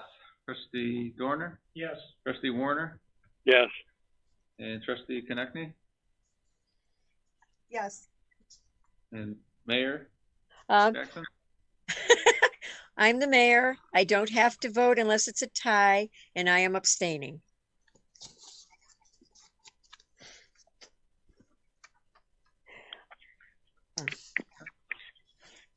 Okay, next is the Wastewater Oversight Committee. This is a 5-member committee. 2 of these are appointed by the town of Union and 1 by the town of Vestal. So there's only 2 seats for the village of Endicott to appoint, and these are also 1-year terms. And what we've got here is Anthony appointed to a term expiring at the end of 2021, and Phil Grayson also to a term expiring at the end of 2021. I had one question. Which one is the one from Vestal? I think it's Laura McCain. Yeah, Laura McCain. Yep. Mm-hmm. Yeah. She's the comptroller of Vestal. Laura Lindsay is the comptroller of the town of Union, and Luca Fora, I believe, is the public. I think it's Public Works. Yeah. Yeah. Yep. So may I have a motion for this? I'll make a motion to accept those people with the 1-year term. And may I have a second? Thank you, Pat. All right, Mr. Roll Bates. call. Trustee Burlingame, Yes. Trustee Dorner, Yes. Trustee Warner, Yes. and Trustee Connectney. Yes. Put me down for the usual, Anthony. Uh, Thank you. You better say what it is, Linda. I am the mayor. I do not have to vote unless it's a tie, so I will be abstaining.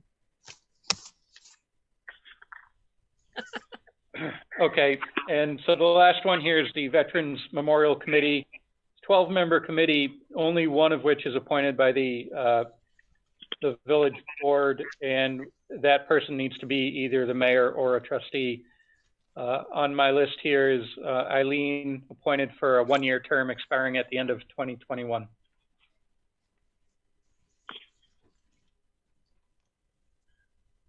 Okay. Any discussion? Then I would like So a the motion, mayor please. appoints one person and they fill the other seat? Is that how, is that what you said? Yeah, well, and the mayor doesn't even appoint the person. It's appointed by a vote of the board of trustees, but it is only that one seat. Yeah. So those 2 other names filled in, that really has nothing to do with us? Right. See those stars next to, there's been a few stars where there are no votes needed. That's what those indicate. My understanding is that Gary Demon and Pat Scanlon are on this committee, but they're not approved by the village board.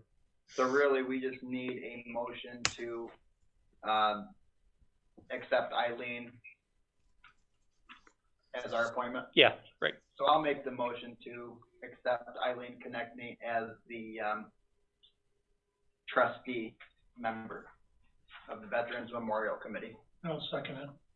Thank you. Okay, Mr. Bates. Do roll call. Do Trustee Please. Burlingame, Trustee Dorner, Yes. Trustee Warner, Yes. Trustee Connectney. Yes, thank you. I proudly serve on this.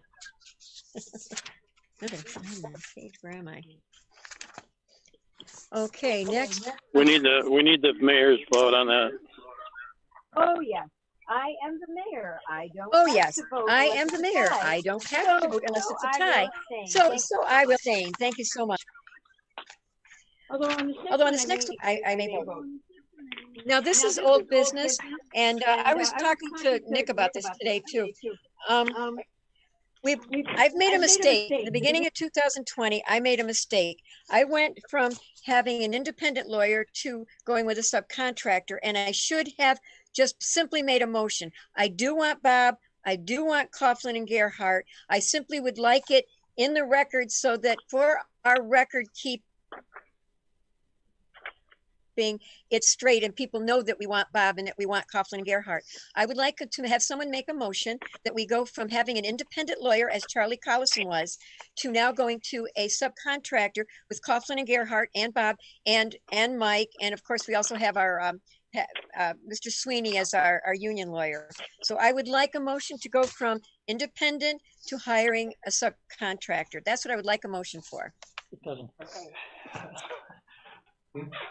I'm trying to make things legal, Bob. I just don't want any questions down the road. I want to keep you and I want to keep Coughlin. Okay, I mean, yeah, so this did become a little bit messy. So I'm hired not as the village attorney, but as the attorney for the village as a contractor. I think I think that's what happened at the January 4th meeting. I think that was the nature of it. Yeah. If we want to just clean it up, I guess I don't have an objection, but it's only making a motion. It's not a resolution, and it's not. I think it would. I mean, I think what Ted was trying to do before of adjusting the meeting minutes to better reflect what the vote was is the other way to do this and just clean it up in the minutes. Yeah. But I don't know that we need another vote. If you guys feel like we need another one because you're confused as to what the relationship is, then we can do that. I guess I'm not overly concerned. I'm not confused. I I think, think we can adjust the minutes as, to specifically state the correct, job description and leave it at that without a motion. The January 4 minutes. Yes. It's just that I would like this to be in our records so that it will reflect the fact that we changed. See, nobody has gotten the actual change. There was a change and we just missed it. I missed it in 2020 when I took over. It's my fault and I'm trying to correct something I did wrong over a year ago.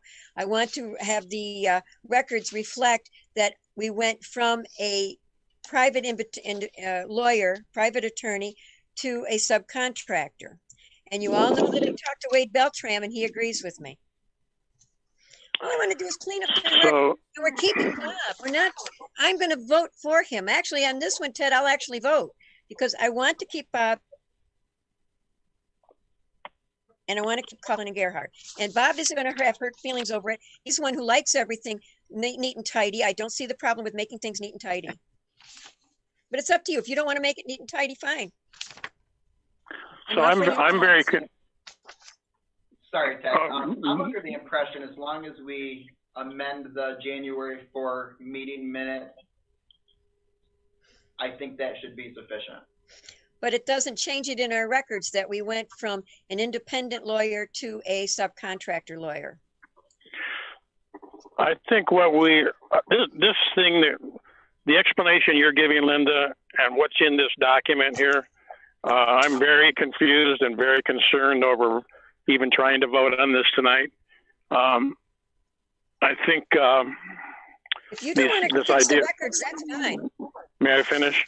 I think this idea of going back to the minutes, correcting it there, is probably the best way to do it because I don't even know what this document means. All it means is in our records, we never changed from independent to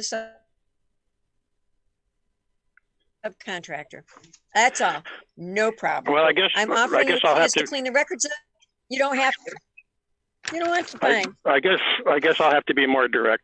I don't understand this, and I don't trust your explanation of it. I trust Wade Beltram, and he's the lawyer for ICOM. But that's okay, Ted. We know you have your own rules. But we can go on past that. And you know, Bob wasn't adverse to this. Bob understood me. He doesn't really care one way or the other. So you're not hurting his feelings because I was going to vote for him. I am not against Bob. I am only saying you guys want to be OCD on everything else. I think it's great. We should be OCD. We should have everything correct. It should be right down to the letter. That's why we went through all this tonight. But now if you don't want to change the rules and you don't want to be against, you just want to be willy-nilly, that's fine. We can go on to the next new business.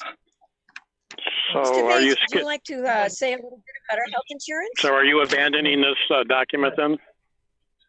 Sure, why not? I offered you Okay. the opportunity. If you don't want to take advantage of it, that's fine. Hey, Ted, Okay. I got something to say. This is the second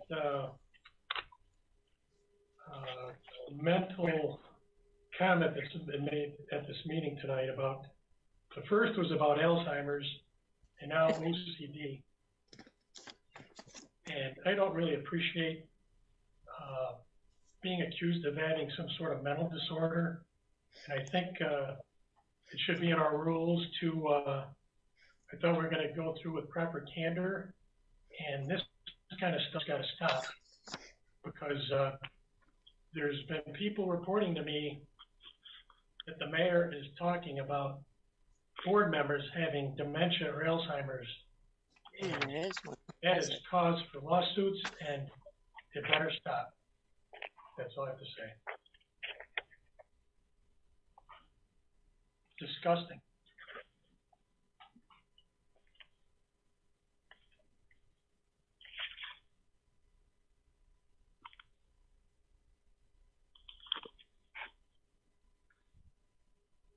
Somebody say something.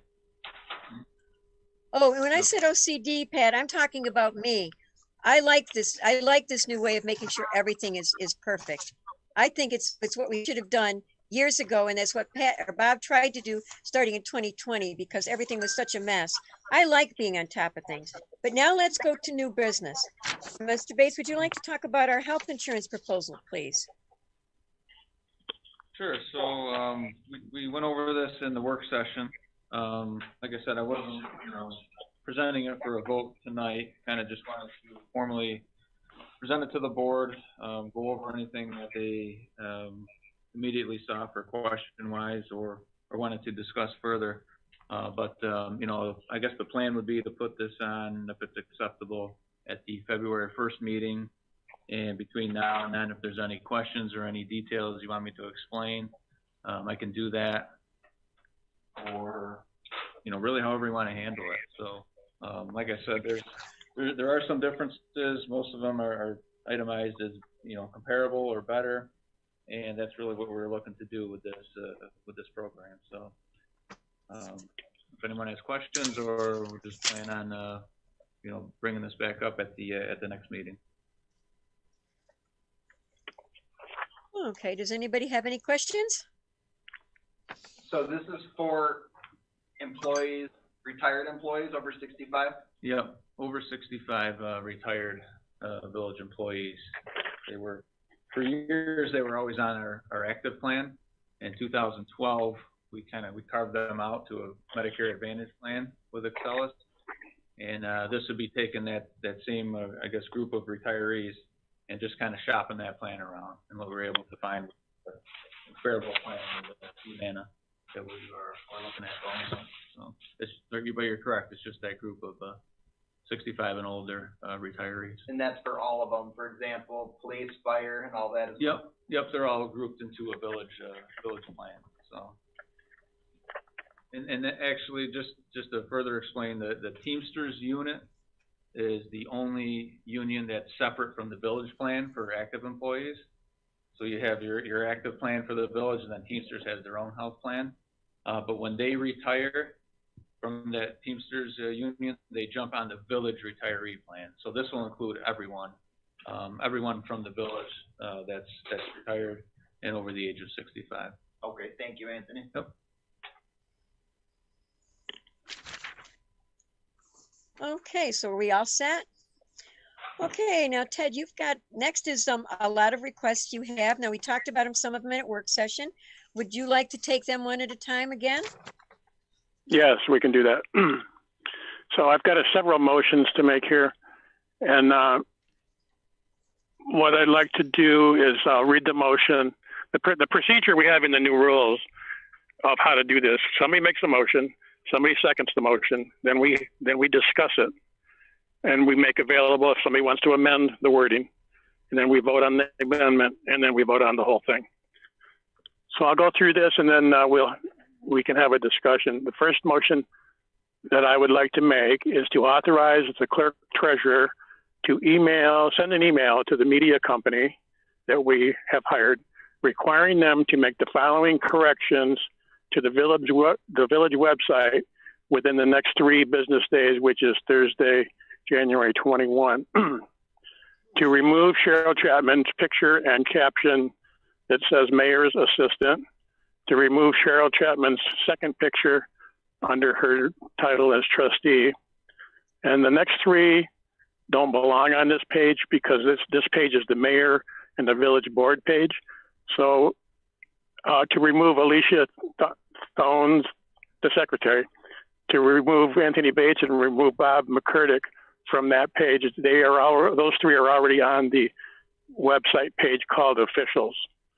And then to add a picture and the contact information for Nicholas Burlingame. And the second part is to go on to the contact page on the website and remove Cheryl Chapman and her contact information. So that would be my motion. That was for the deputy clerk treasurer. I think you meant to say, right? Is that what you're saying? Say that again, Anthony. You said clerk treasurer. We don't officially have that title right now, so it'd be. We don't. What title do we use? Deputy clerk treasurer is Janice. Okay, deputy. Okay, the deputy clerk treasurer. Okay, what's the motion? Is it 1 or 5 or what? The motion is, let me read it again. I make the motion to authorize the deputy. I make the motion to authorize the deputy clerk treasurer to send an email to our media company requiring that they make the following corrections to the village website by Thursday, the 21st. On the mayor and village board page, that they remove Cheryl and then her picture in the caption that says mayor's assistant. Number 2, remove Cheryl picture and the caption that says she's a trustee. And then to remove these 3, Alicia Stone, how do you say that, Linda? Tennyson. Tennyson, okay. Anthony Bates and Bob McCurdick, because they are actually on the officials page rather than the mayor and board. And then also add Nicholas Burlingame's picture and contact information on the mayor and board page. And then secondly, on the contact page to remove Cheryl Chapman and her contact information.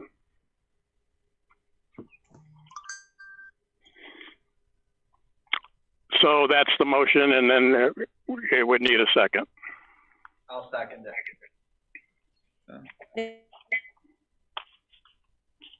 Okay. How do we get to now? Do we talk about it? Sure. Yep. Okay, you guys can do all the motions you want. Bob's going to help me. We're going to fix the page and all those things will be done. I told you tomorrow morning, you passed everything. I'm very proud of you. We got all of our business taken care of, and Bob and I are going to work and take care of all that tomorrow. You can make a motion if you want to, but Bob and I are already going to do it. So you do whatever you please. I'm surprised you're so threatened by Cheryl, but I think it's funny.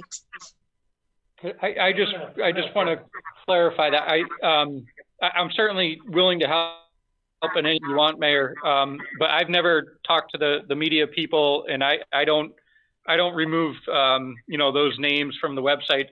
I think what you want me to do is to put together a list of the people that were just appointed to those commissions and committees. Am I right about that? Yes, and Bob, you also had talked to Alicia about liking the format that we used to have a couple of years ago, and so I would like to go back to that if you feel that is more, if that's easier for people to read. As far as for the commissions and committees, I was thinking the format would just be the document that I handed out to everyone. It's just got a list of the seats and the names and the dates that the terms expire.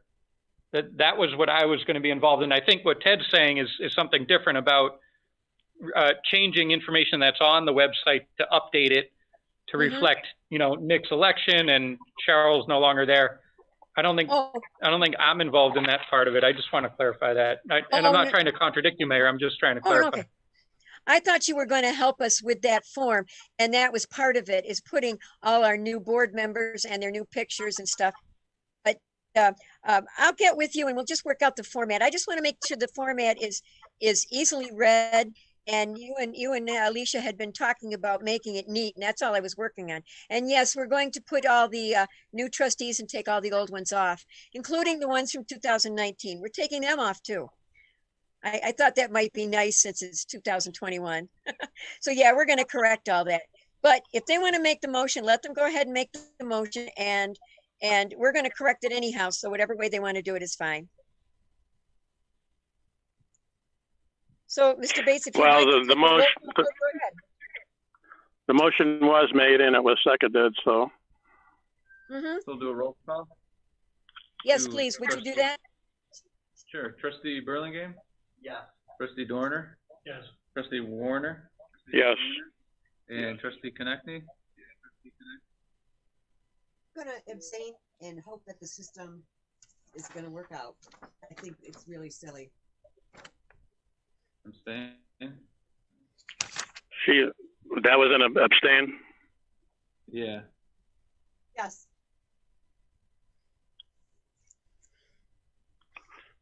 And then Linda's vote? Well, I am the mayor and I don't have to vote unless a tie, so I will be abstaining. Okay, so that motion passed. So the second one Next is motion. the second motion is regarding the sign out front of the building. I think Nick was going to work on that one. Did you come up with some wording, Nick? No, I didn't. Ted, I'm sorry. I have it. I can do it if I have some wording here.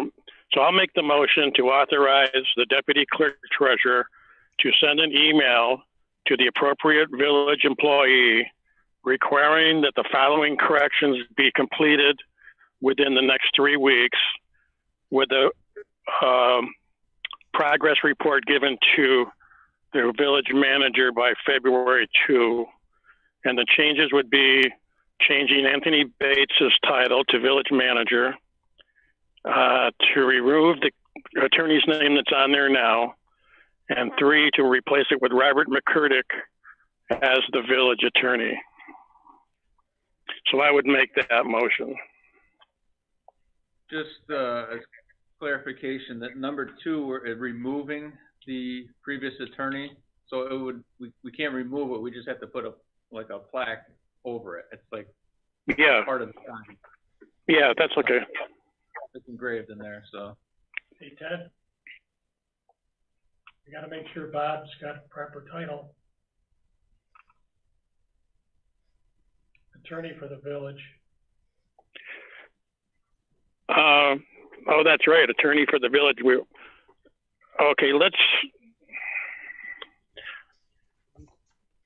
do this. Let's do this motion at February 1.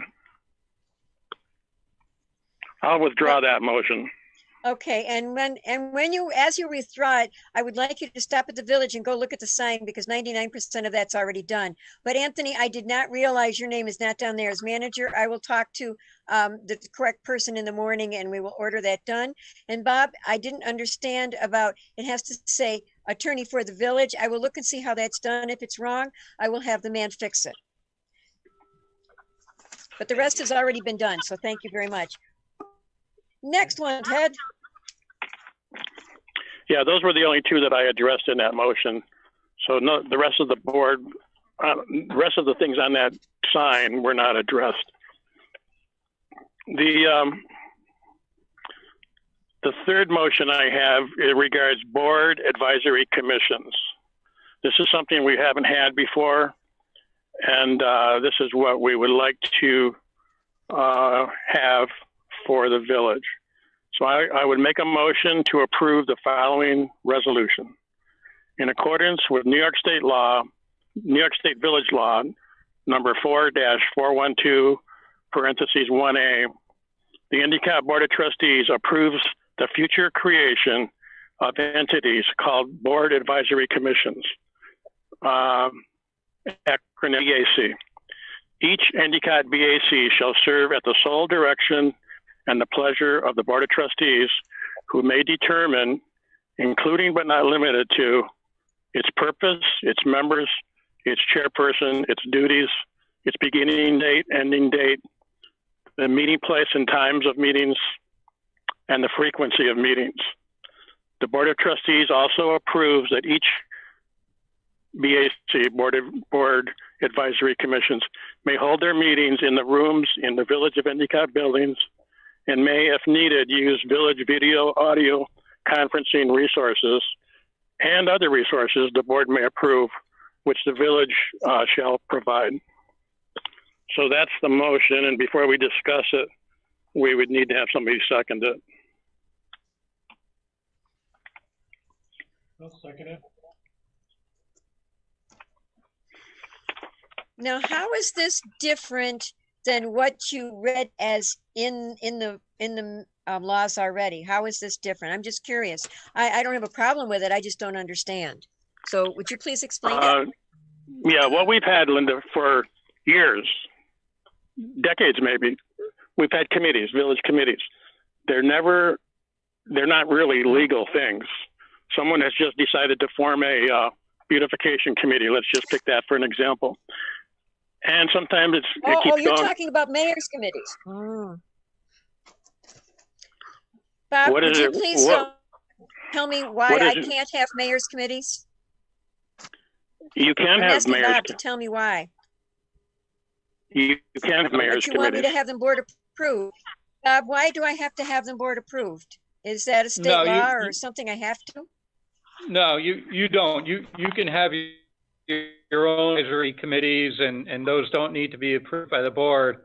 I think if I'm understanding Ted's motion right, I think he's trying to also create advisory committees, but they would be board advisory committees as opposed to a mayoral advisory committee. Would that be kind of like our commissions that we already have? No, those 10 of them, there's 10 of them. I call them the Big 10 boards. Let me finish, please. Those 10 boards are created by law. Okay, this is created by a resolution. These commissions are going to be created by resolution.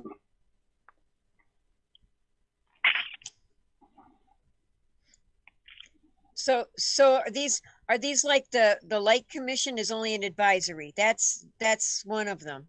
Is that the kind you're talking about?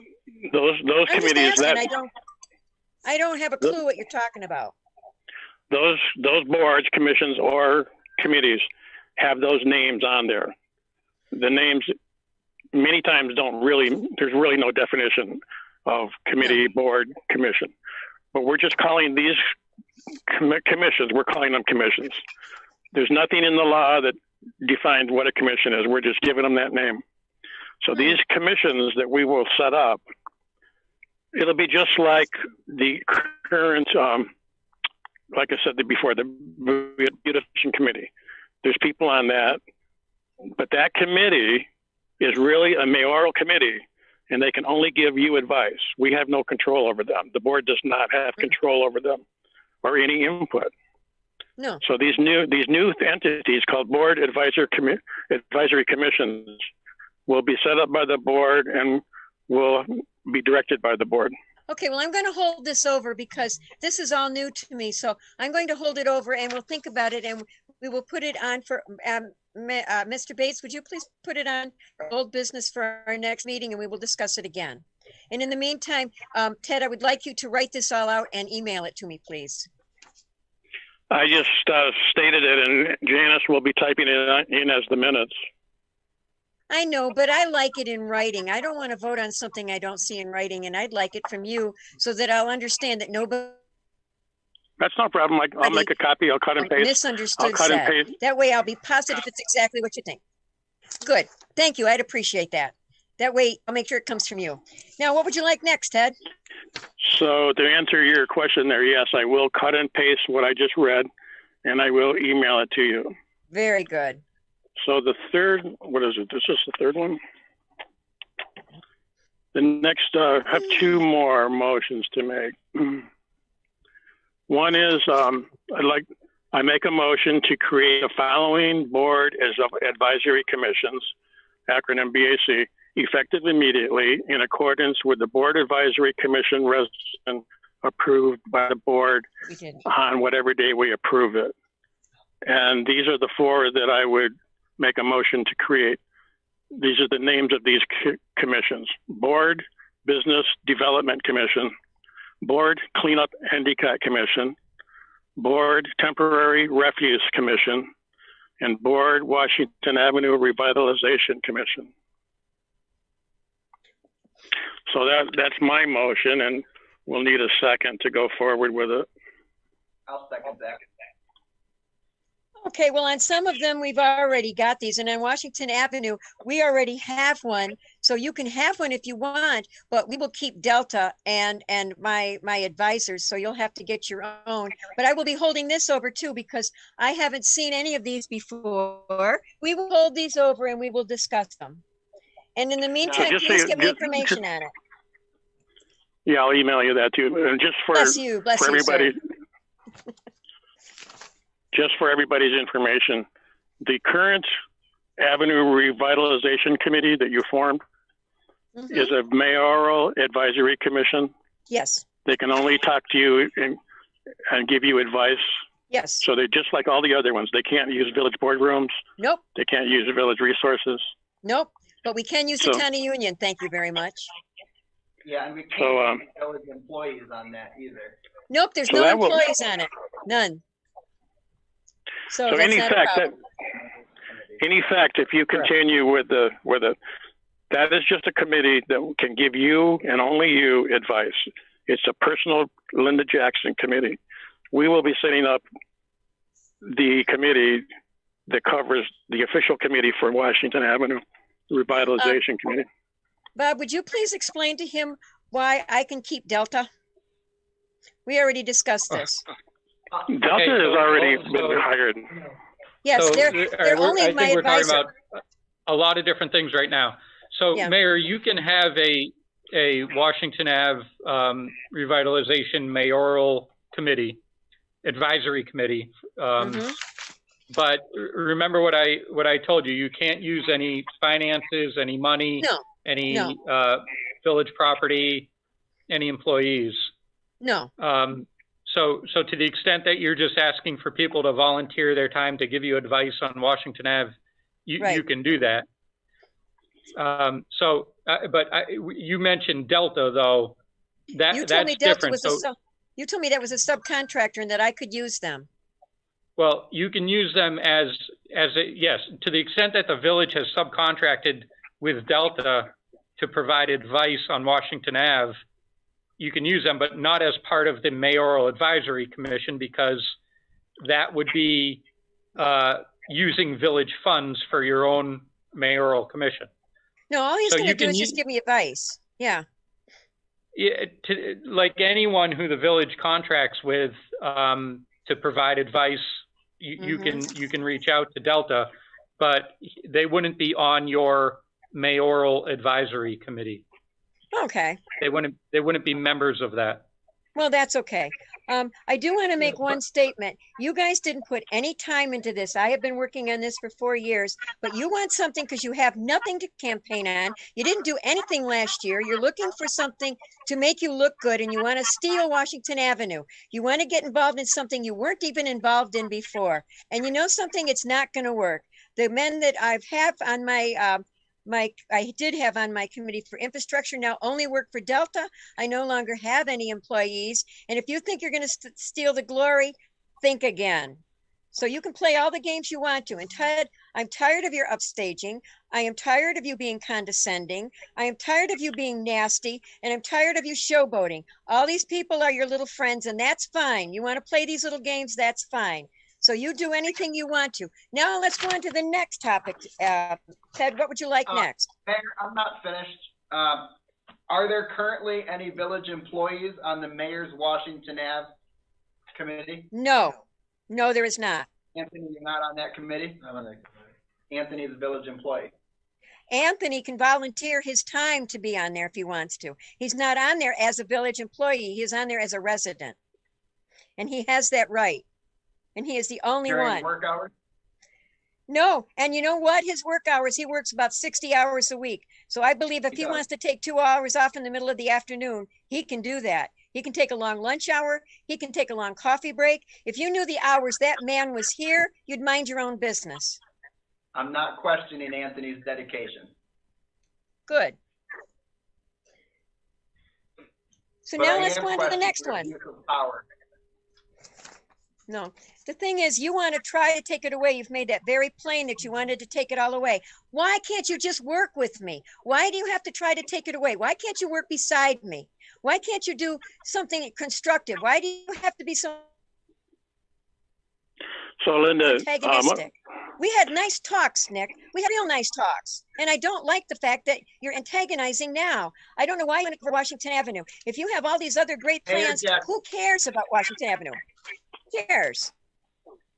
Obviously you do. Mayor, with our commissions, we are not trying to box the mayor out.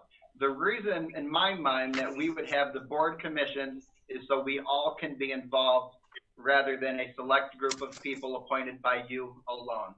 So with this, it will be more open to the community. It will be more open to the Why didn't you do it 4 years ago? Where were you guys 4 years ago?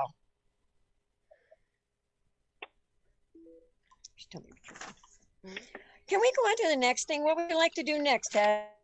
Yeah, I do have another motion, and I think you'll like this one, Linda.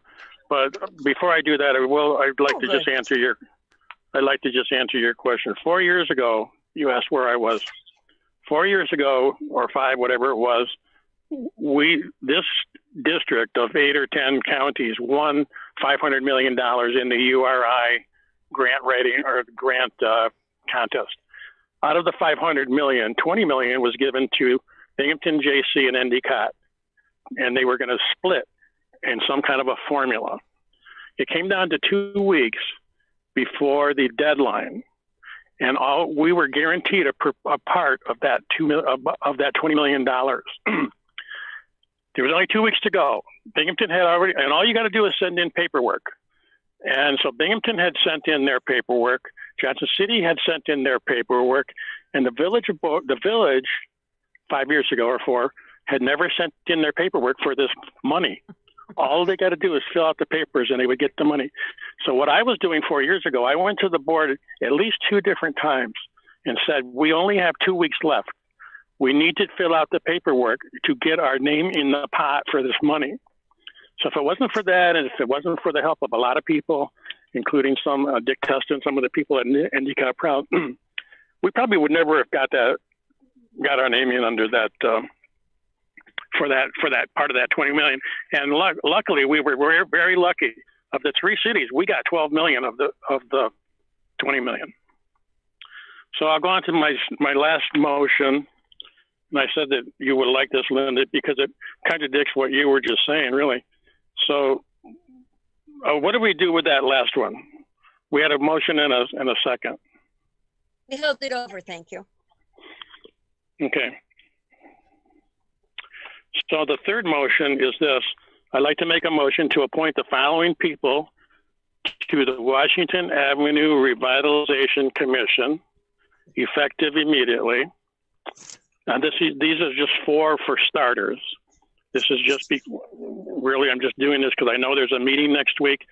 And if we approve this, we can have people at that meeting under this new board. The 4 people that I would make a motion to appoint to it is number 1, Linda Jackson. Number 2, Anthony Bates. Number 3, Joe Moody. Number 4, Ted Warner. And that's a starter. I think we still need 3 or 4 or 5 more people, but we'll have to decide who to get. Well, you know what? I really am not objectionable to that, but I will hold it over so that we can put it all together. But I am not objectionable to it at all. I don't have a problem. So with that, crowd was very big, but we're going to hold it over till we get it all together. So we'll get it all together on February 1st, and we'll vote on everything all together. So Nick, do you still want to do what we talked about? We could. Which is that, Ted? Excuse me, Linda. Nick, do you still want to do what we talked about? Yeah, we could do that, Ted. Nick and I want to call a special meeting for Wednesday night. This Wednesday? At 6 o'clock Wednesday night, and we can discuss these that night at that meeting. As long as you give me everything in writing. Yeah, I'll get it. I'll have it in writing to you by tonight. That sounds great. So by holding this over, just so you realize, this is going to cost us probably a couple $400 to hold this over till Wednesday night. And do you still want to hold it over? You called a special meeting. You're spending the couple $100, not me. If you want to spend the money in a special meeting, go ahead. I don't have anything in writing, Ted. I'm going to wait till I have physically something in writing to vote on. So I have a right to hold it over. But if you want to have a meeting on Wednesday, you can spend the money to have a meeting. So then we will call a special meeting for 6 o'clock Wednesday night to discuss these, and might be other things. We don't have to name the topics that we're going to have the meeting for, but obviously these 3 are on the list. Bob, do we need to name them and have a reason? I don't understand a special meeting, so you'll need to enlighten me. Do we need to state the reason? Is that what you said? Yeah, do we need to state the reason for a special meeting? We have to have. No. I'm just curious. No, the board can hold a special meeting, but I think my understanding what the purpose is to to address the things that were just held over, these three motions. Yes, that's exactly right. But it would not preclude us from something else if we, we've done so much tonight. I can't remember if we held something over or not, but if we held something over tonight, we could do that at the Wednesday night meeting too, and not violate any law. But yes, it's for these three, really. That's the reason we want to do it.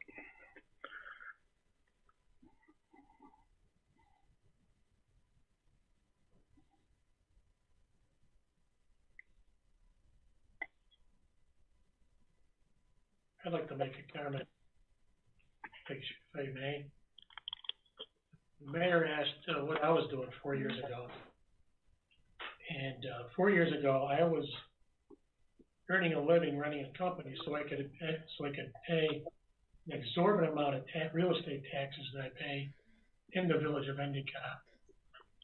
And a year ago, I was approached to become a trustee to help kill the Incinerator project, which hopefully will come to fruition. So, thirdly, the only person grandstanding here is the mayor. The mayor's shunning the trustees for wanting to be a part of this Washington Avenue group. She's afraid we're going to steal thunder instead of us cooperating and helping the village as a partner, not as a separate entity. Some of these commissions appointed by the mayor, there's been a very distinct scenario in the picks for those empty slots. And they're all from one party. And the Republican Party has been shunned, whether Republicans want to be on or not. But there's a very distinct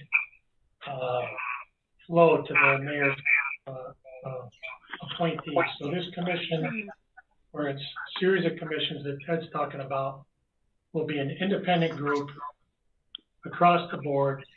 There'll be Democrats, Republicans, and strong business people that we will be involved with as trustees instead of being shunned. So as far as grandstanding goes, I don't appreciate that comment either. Thank you very much. And I would add one other thing, Linda, is that in addition to the four names I gave there, we want to think about other names that are heavily involved in Endicott. I don't want to name them now because we haven't talked to them yet, but it's easy for you to figure out a couple of them that I'm talking about. Large companies, large landowners, things like that. Well, we know, so that we have, yeah. so that we have all these. Story. Oh, just so that we have all the key parties of Endicott involved in this project, because it's a once in a lifetime project. It's $6 million, which we've never spent that kind of money on anything. And it's going to change the looks of our entire town. So it needs to be a complete fair group of people who have an interest in Endicott. On my committee, we have Alberta for the historic part. We have Matt White for helping with signs and electric. We have Angel from Angel's Closet. And we have Joe from Chris's Barbershop. I'd like to know why they don't fit. Nobody says they don't fit. They might fit, but they're right now they're on a mayoral committee, so we could consider them. Mm-hmm. Well, we'll see what happens. But you wanted all Republicans now. That's kind of cool. I am a true Republican. I don't have a problem. I don't have a problem with it at all.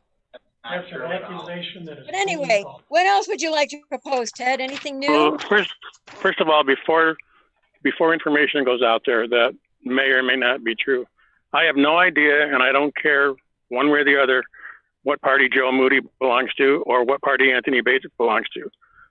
I know what party you belong to. I know what party I belong to. But this was not based on party at all. And it won't be. For newer members coming on there, it will not be based on party. No, I've been very good about not worrying about the party. Otherwise, I wouldn't be fraternizing with the Democrats. But no, what's next, Ted? That's supposed to be. Let me look at the list here. The mayor. But I like your idea of staying home. Nice. Say that again. I like your idea of staying home for these meetings. I am extremely comfortable, so I don't mind that it's late. So I'm willing to listen as long as you want to talk. So number 4 was basically, I put that on there, and I didn't know whether you were going to have that on there to do your airport and parking appointments.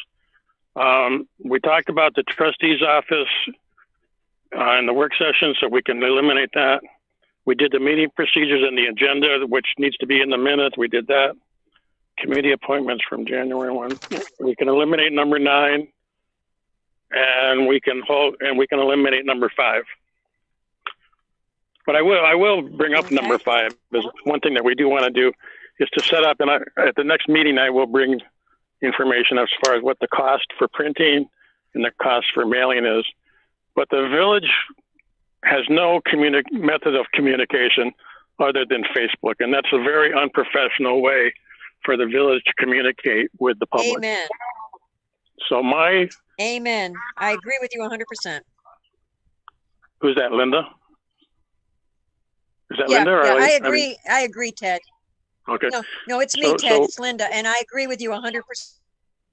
So what we're looking at is to vote in favor of doing 4 newsletters to the public per year, which can give us a way to communicate with them, like this garbage can lid fiasco that happened 2 or 3 months ago. We should, in the newsletter, we can give them a 1-month notice that we're going to start enforcing whatever rule we have coming up, and inform them of what's been going on. This is a great year to do this too, because we can give them every 3 months, we can give them an update on what's happening on the avenue with that project. And so that's the reason for having that on there. But I want to get the costs involved before I make the motion. Can I give you some information on that?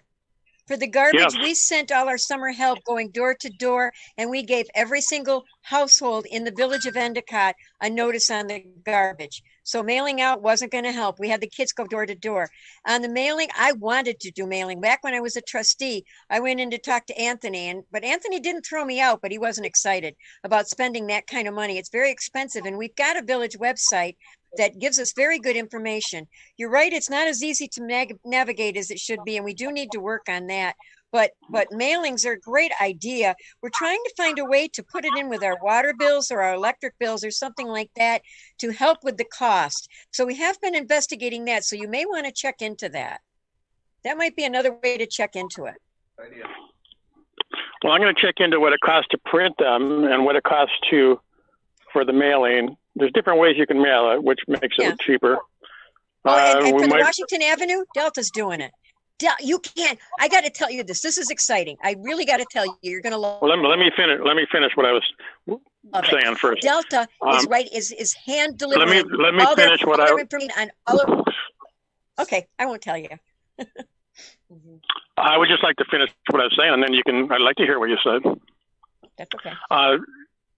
The school board may be a very good source for me to find out some costs, because they do send out a newsletter 2 or 3 times a year.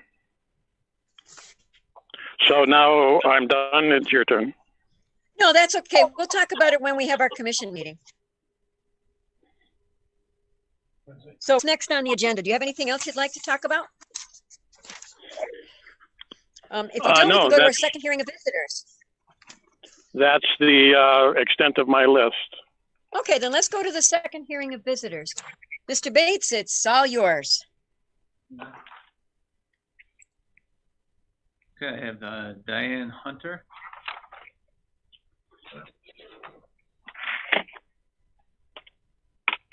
Hi, how is everybody tonight? Sorry I turned in late to this. I had some issues in relation to the pandemic tonight that made me a little bit late. I had done some contacts this week as far as leaving some messages and talking to the village attorney in regards to the website. So I'm glad that those things were voted on and passed to be changed. And I think that they should be sooner. That being said, I didn't hear anything about the village parking space for Cheryl being removed, and I think that that needs to be worked on too. In addition, these are the couple other things that I had on my mind after listening to the meeting. Obviously, a lot of us have a lot on our plate as far as the pandemic goes, and you know, single parenthood and things like that. So sometimes I can make it, and sometimes I can't. So I wanted to address, I don't know if Attorney Kirchhoff has found anything out about this. I had made a FOIA request last year, I believe in June. And I have not gotten a response from that yet. I don't know if anybody could address that. Yeah. After you called me, I did speak with Anthony about it, and he's looking into it. Yeah, we're checking it out right now. We were in it today. We had some a couple other things pop up, so I'm hopeful, you know, tomorrow or at latest Wednesday, at least get an answer on that and see if it was sent and when. And if not, we can resend it to you. Well, you sent me a letter in July, so I know it was sent. You should have village correspondence about that. And if you're having difficulty keeping track of those FOIA requests, I suggest you guys come up with some kind of system where you double check that these FOIA requests are actually answered, because 6 months is a clear violation of FOIA laws for New York State. And I could have already filed a complaint, but I wouldn't do that without contacting you guys directly. So I want to comment about a couple of things that have been said here. I was listening to, I have to give so much kudos here to Ted Warner, Pat Dorner, and Nick about keeping their calm while the mayor has been making some very slanderous comments, okay? And a lot of people are listening to these meetings, people from the town of Union, from Vestal, hearing a lot of back talk about this. And they just are, you know, curling up about all the unprofessionalism going on here. So it was interesting to me that Pat was saying how he was working hard, paying his taxes, and I discovered something tonight while I was going on a search about something else, is that not only am I concerned about these comments coming from Linda and these back talk things that are referring to mental illness, like other people were saying OCD and what have you, the narcissistic type of back talk that's going on here. But at the same time, while the mayor is, you know, grandstanding and showboating at these meetings, there are foreclosures on record with the county office. One specifically for 2019, one now for 2020, reflect bad on the village that our mayor's not paying her taxes. I'm very concerned about that. I'm very concerned about her mental well-being, honestly. I listened to her talk and talk so badly about people, and I have to think that at some point, somebody's going to have to ask her to be evaluated. And I'll just talk really plain, and you guys can laugh as much as you want with me, but these kind of comments coming from her are not mentally stable comments. And you folks that are working closer with her must see it more than I do at a meeting. Diane, this is Ted. I want to interrupt. I think we should not discuss those kind of things during the board meetings. Yeah, well, I agree. Our rules call for a certain level of decorum for the public speakers, and I'm not trying to be rude to you, but I think those kinds of statements about the mayor's mental capacity is out of bounds and a violation of our rules. So where do you want it coming in? Through a petition of residents where you have to address it as opposed to a public hearing of visitors? I just wanted to jump in while you were talking. Normally, the rule is that we don't talk while you have your 3 minutes. And on this topic, I did want to jump in. So you can finish your 3 minutes, and then anybody on the board can answer whatever questions they want to, but they're not required to, but they can answer them. And I have an answer for you on one of your call for more professionalism than we're getting from the mayor. And even if we're not following Robert's rules of order really, really specific, because I know that we make a lot of exceptions to that, we follow different rules, it still doesn't mean that the mayor should be unprofessional the way she is to the trustees and the public. I'm really, really concerned about where this conversation is going, especially with her having control over so much of village funding. and sitting on all these. Honestly, if you want me, if someone says, hey, this is an inappropriate conversation for a hearing of visitors, fine. But I'll tell you right now, I can get all the signatures on petitions I need about this topic, and you guys are going to have to address it in a bigger way. Thanks, Diane.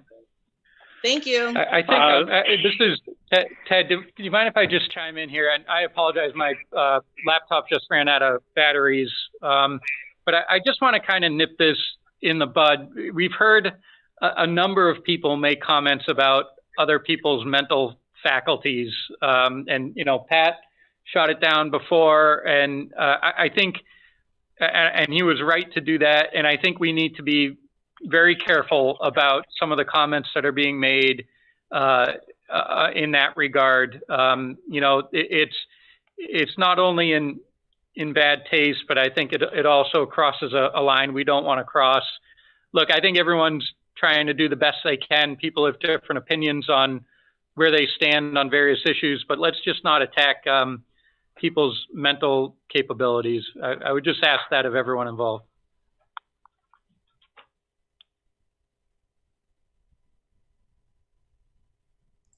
Oh, I So do I want to say one thing. I have all my taxes paid. So you know what? You can't prove otherwise. My taxes are all paid. I don't ever not pay my taxes. And I've got 5 properties. So believe me, I pay a whole lot more than most of you do. And they're paid. So that's all I'm going to say. You better check your facts before you make. Yeah,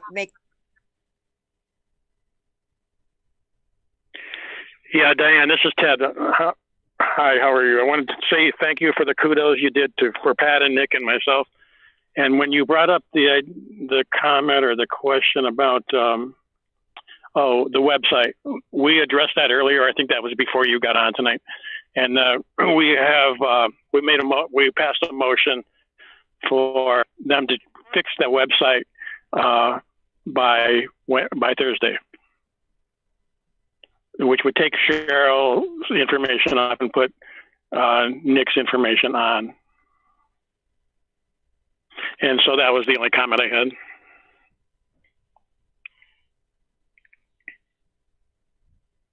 Okay, next I have Carol Layton. Thank you, Anthony. I just have a few questions from what was said at the meeting. What do you mean by planting trees on the median? Where are these medians, or what does this mean? I mean, where is that on people's properties? What part of the property are you talking about? Because there's trees being cut down from the strip of grass from the street to the sidewalk. Is that where you mean you would plant trees? I'm not sure about that. Also, I have a question about the new water pump station that's being installed at Hayes Avenue and Watson Boulevard. Why was that decision made, and what was the problem for wanting to put a new pumping station there? That's going to involve me, I think, because I live a couple streets up on the hill, off of Watson Boulevard. Also, the committee members that you have voted on, can these lists be published somewhere so the residents can review it from time to time? Or also, do these committees have regular meetings, and when are these meetings held, and are the residents allowed to attend these meetings? And as for the time, and if it's on Zoom or whatever, is there information somewhere that can be published so that the public will know about this? Also, I noticed that Eileen Konechny hasn't been added to the village official page as deputy mayor, although she does appear on the contact page. So I think that's another thing that needs to be addressed as far as the website, as far as amending the corrections. And I guess that's all I have to say. Thank you.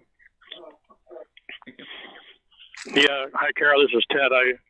I can answer the one about the Hayes Avenue water pump. There's always been a pump there, and it was not strong enough pump. And what it was doing, it was pumping the water up the hill going towards the tank on top of the hill, but it could only make it maybe halfway. So that water would circle back down. It wouldn't even make it to the top of the hill. It would circle back down and be recycled again at the old pump.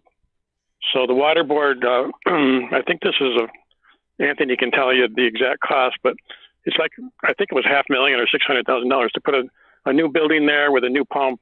And this would alleviate some of that's where most of our complaints were coming from with brown water. And so they identified that as the problem, one of the problems for that area. And so that's why there is a new pump going in there. Yeah, just to jump in with that too, Ted, the pump that's there now is basically designed to provide pressure to that neighborhood, which would be north of Watson there. So, so the new pump will be more to move water into that area. So kind of get away from just providing pressure to that area to actually moving more water in there to help supplement that. And yeah, it's about the bond we're gonna issue is $700,000. And the costs were just under that. So there's usually a little extra in there for bond fees. So that's what we've done so far with that. Okay, and I can answer about the trees, Carol. They're on the median between the road and sidewalk. That's village property. And those were our trees. That's why we took them down. They were ruining our infrastructure.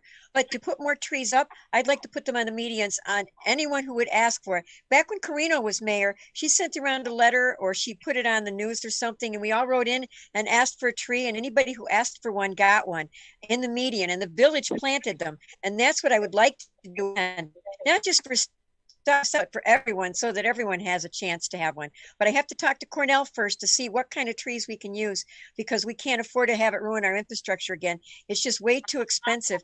And people on the other side of South Street who don't have any trees were having sewer back up into their house. And I just can't have that happening. Nobody wants that in their house.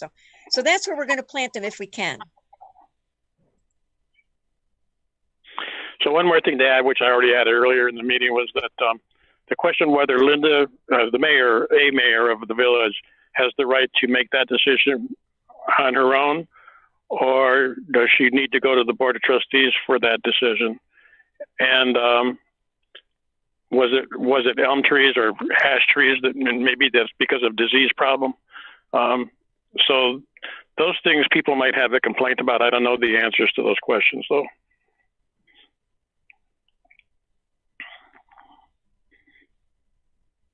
Okay, don't see anyone else with their hand up at the moment.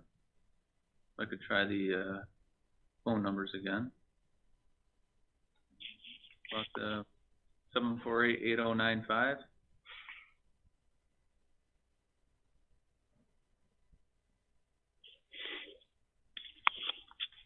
I'm good, Anthony. Thank you. Okay, thanks. About 941-961-4244.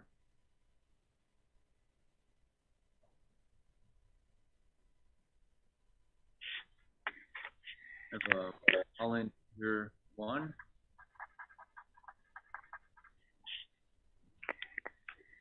That's all the phone numbers I see at the moment.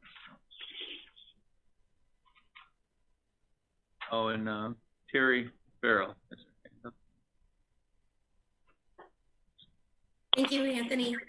Ted, I really want to thank you, because I did have a conversation follow-up with Nikki Wales, and she was very impressed with the fact that you responded to her. And I know, Anthony, you did too. And I mean, this is our community, right? And I feel that the biggest thing that we need to think about is transparency is the number one thing that I hope that our village trustees or anyone who is involved in our community are doing. And that is, hey, if there's something that, comes up, tree removal, we're reaching out to our residents and we're letting them know what is going on, right? It's all about collaboration, cooperation, communication. I think these should be very important things that all of us possess, whether we are trustees, whether we are attorney, whatever we are, we need to work together. And I'm very happy to hear, you know, when Nikki called me and said, you know, Ted reached out, the trees in questions, they are dogwoods, they are cherry trees, they are ornamental. Like I said, they're one of the most resilient when it comes to our sewage treatment plants, as far as, you know, being a, you know, good tree here. But now, you know, in question, we removed these trees. So now I think we need to work together to figure out what is our next steps and how do we move forward. And, you know, I'm excited about this new board. I feel like everybody is working together. Sorry, my son keeps calling me. I think, you know, I'm excited about this new board. I think I feel really good about 2021 for Endicott. And as long as we can all get together and understand all of us have our strengths and we have our areas of opportunity, let's just work together. I mean, because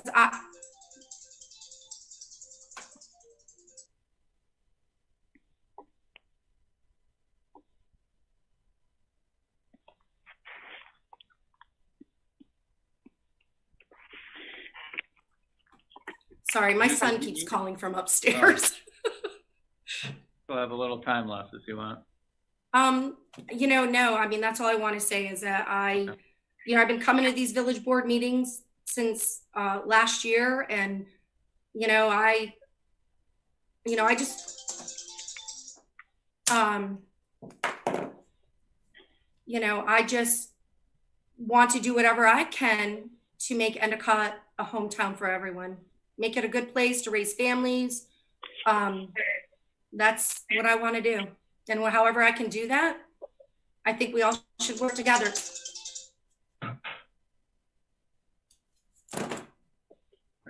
Sorry, my son, he keeps calling.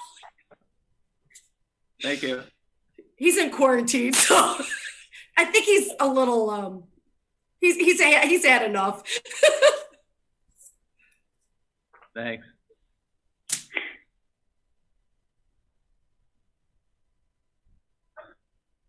Okay. Okay, I don't see anyone else. I think that's it. Okay, before we go on to comments, I have a letter I want to read, and I'm going to send it out to everybody. We're very happy to hear this. This is from Pat Gary, and he wants to thank the board for authorizing him to hire officers to supplement the expected 2021 retirements, as well as officers on extended military and injury on duty status. As a result of the board's approval at the last board meeting, I have extended conditional offers of employment to the following candidates for the civil service list: Colby Chapman of Vestal, Coleman Ingersoll of Appalachian, and Gabriel Menke of Endwell. The employment offer is conditioned upon the candidates passing a physical examination by Lord's Occupational Health to ensure they are physically capable of conducting the duties of police officer. Their appointments are scheduled for later this month. Once they pass the physical exam, they will be set to start on March 8th, and this will give them fitted for uniforms and conduct their preliminary requirements. So I will mail out this letter to everybody tomorrow. I got it now, and I have to go in and make copies to mail it out. So I'm very excited about that, and so is he. All right, now it's time for board member comments. Do you have any?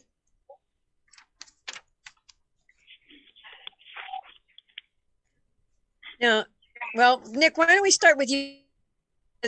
I don't know if Eileen's on the phone. So would you like to start off with board member comments? Sure. I would just like to say congratulations to the 3 new police recruits. And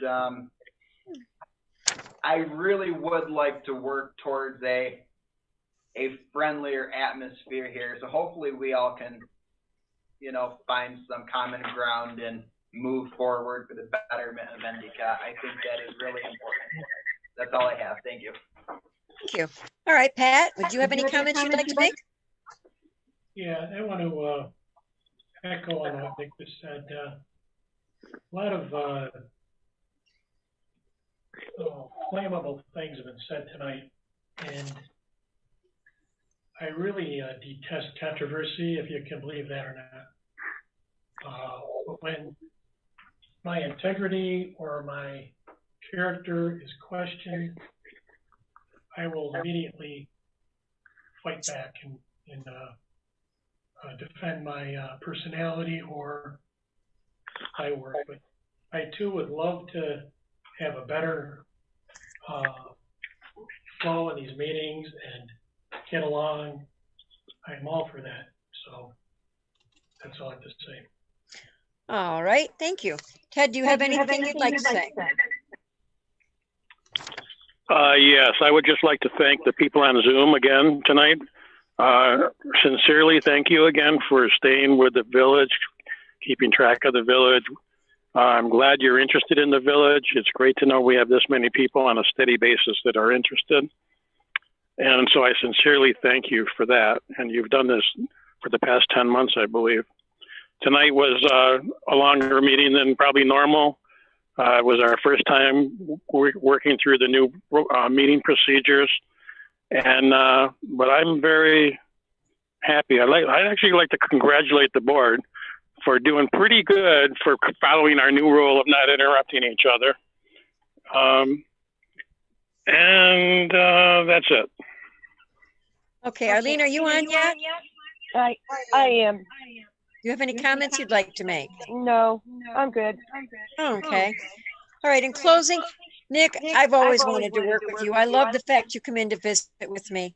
I don't like to be blindsided, and I don't get when Ted brings up all this stuff out of the blue without warning me ahead of time. But all in all, I think we can have a pretty good relationship. I think it's going to work out pretty good over the year. And I just want to explain something that maybe you guys don't know. Over the years, and I do say years, Cheryl and I have had a lot of the same ideas, and we were shot down over and over again. We weren't allowed to implement them. So when I became mayor and we could finally initiate our plans, we were so excited, and we did get a lot accomplished. And I know it made everybody else look bad. We didn't do it to make you guys look bad. We did it because we had all these pent up ideas we wanted to get done. And I'm just so thrilled that we're finally getting things accomplished. That's why we rushed to get so much done last year. And I also no longer micromanage the department heads. They're not micromanaged like they were. And that's why they're coming forth with all these fantastic ideas. I mean, I get visited every morning by department heads. We don't have to have department head meetings. They come by and walk in my office every morning. So most of them do. So it's pretty cool. I have to admit, I'm real happy about that. But I just feel so bad that you guys are really cutting down Cheryl so bad. She really did try. I mean, she put in a lot of effort, and she's worked for 20 years. And I really think that we should all be a little bit more camaraderie and start getting along, because it's going to make it a whole lot easier to work with. I am only one vote on the board. I don't run the board. So for me to get all the blame for everything that's not done, we're all equally responsible. If things weren't done right, we all share in those responsibilities. So I think that now that I've freed you guys up and I'm not bogging you down with a lot of projects that Cheryl used to have, or the department heads used to have, I'm sure you'll come up with your own ideas, and that's going to be exciting. And I will just go back to posting a State of the Village report each month. And if you have something that you have done that you want me to know about, let me know. I had a manager in IBM who used to tell me that. If you did something and I didn't see it, let me know so that I can brag about it when I go to a meeting. So I think that's how we're going to end it. And as far as being professional, Ted, the thing is you have to be recognized by the chair before you talk. That's one of the biggest problems. I interrupt you and you interrupt me. I will work on my problem and you can work on yours. Maybe we can have much better meetings. You've only gone to a couple of Town of Union meetings. I've gone to about 100. So I know all about the Town of Union. And I think we can have more professionals. So on that note, we're going to work. We're going to work to do better. One thing, Linda, I agree with you 100%. That rule of interrupting probably applies to you and me more than anybody. Yeah, and I'll take my lumps for that, because I do interrupt.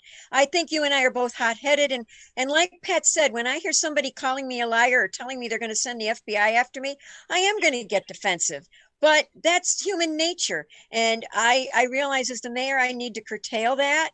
And I guess I'm going to have to work on it.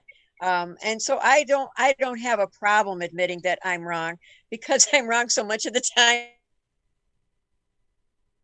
it's come easy for me, but I'm going to try not to be wrong, and I'm going to try to work on it. So on that, why don't we all go home for the night? Mayor, just one more.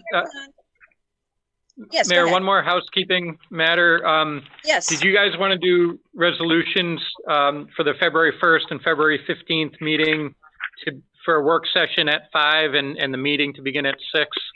Oh, yes, I do very much. Yes, please. Okay. Yes. I'll make a motion to do that. Very good. I'll second it. Very good. Okay. Roll call. Yes, Trustee sir. Burlingame. Yes. Trustee Dorner. Yes. Trustee Warner. Yes. And Trustee Connectney. Yes. Okay. Linda has to take a turn. Hey, you know what? I'm going to say yes on this, Ted. Does that make you happy? Well, that points out my reason for having you vote. I love to be able to ask to vote. I think that's sweet of you. All right. Now I would like to entertain the best motion of the day. Deputy Mayor Connectney, do you have a motion for me? I'd like to make a motion to adjourn. Do I have a second? I'll second. Very good. Thank you, Nick. Roll call. Joyce? Roll call vote, Mr. Bates. I'm off. Trustee Burlingame. Yes. Trustee Dorner. Yes. Trustee Warner. Yes. And Trustee Connectney. Yes. One last person, Anthony. No, I'm going to abstain. I'm still the mayor. Thank you. Thank you very much. Good night, everybody.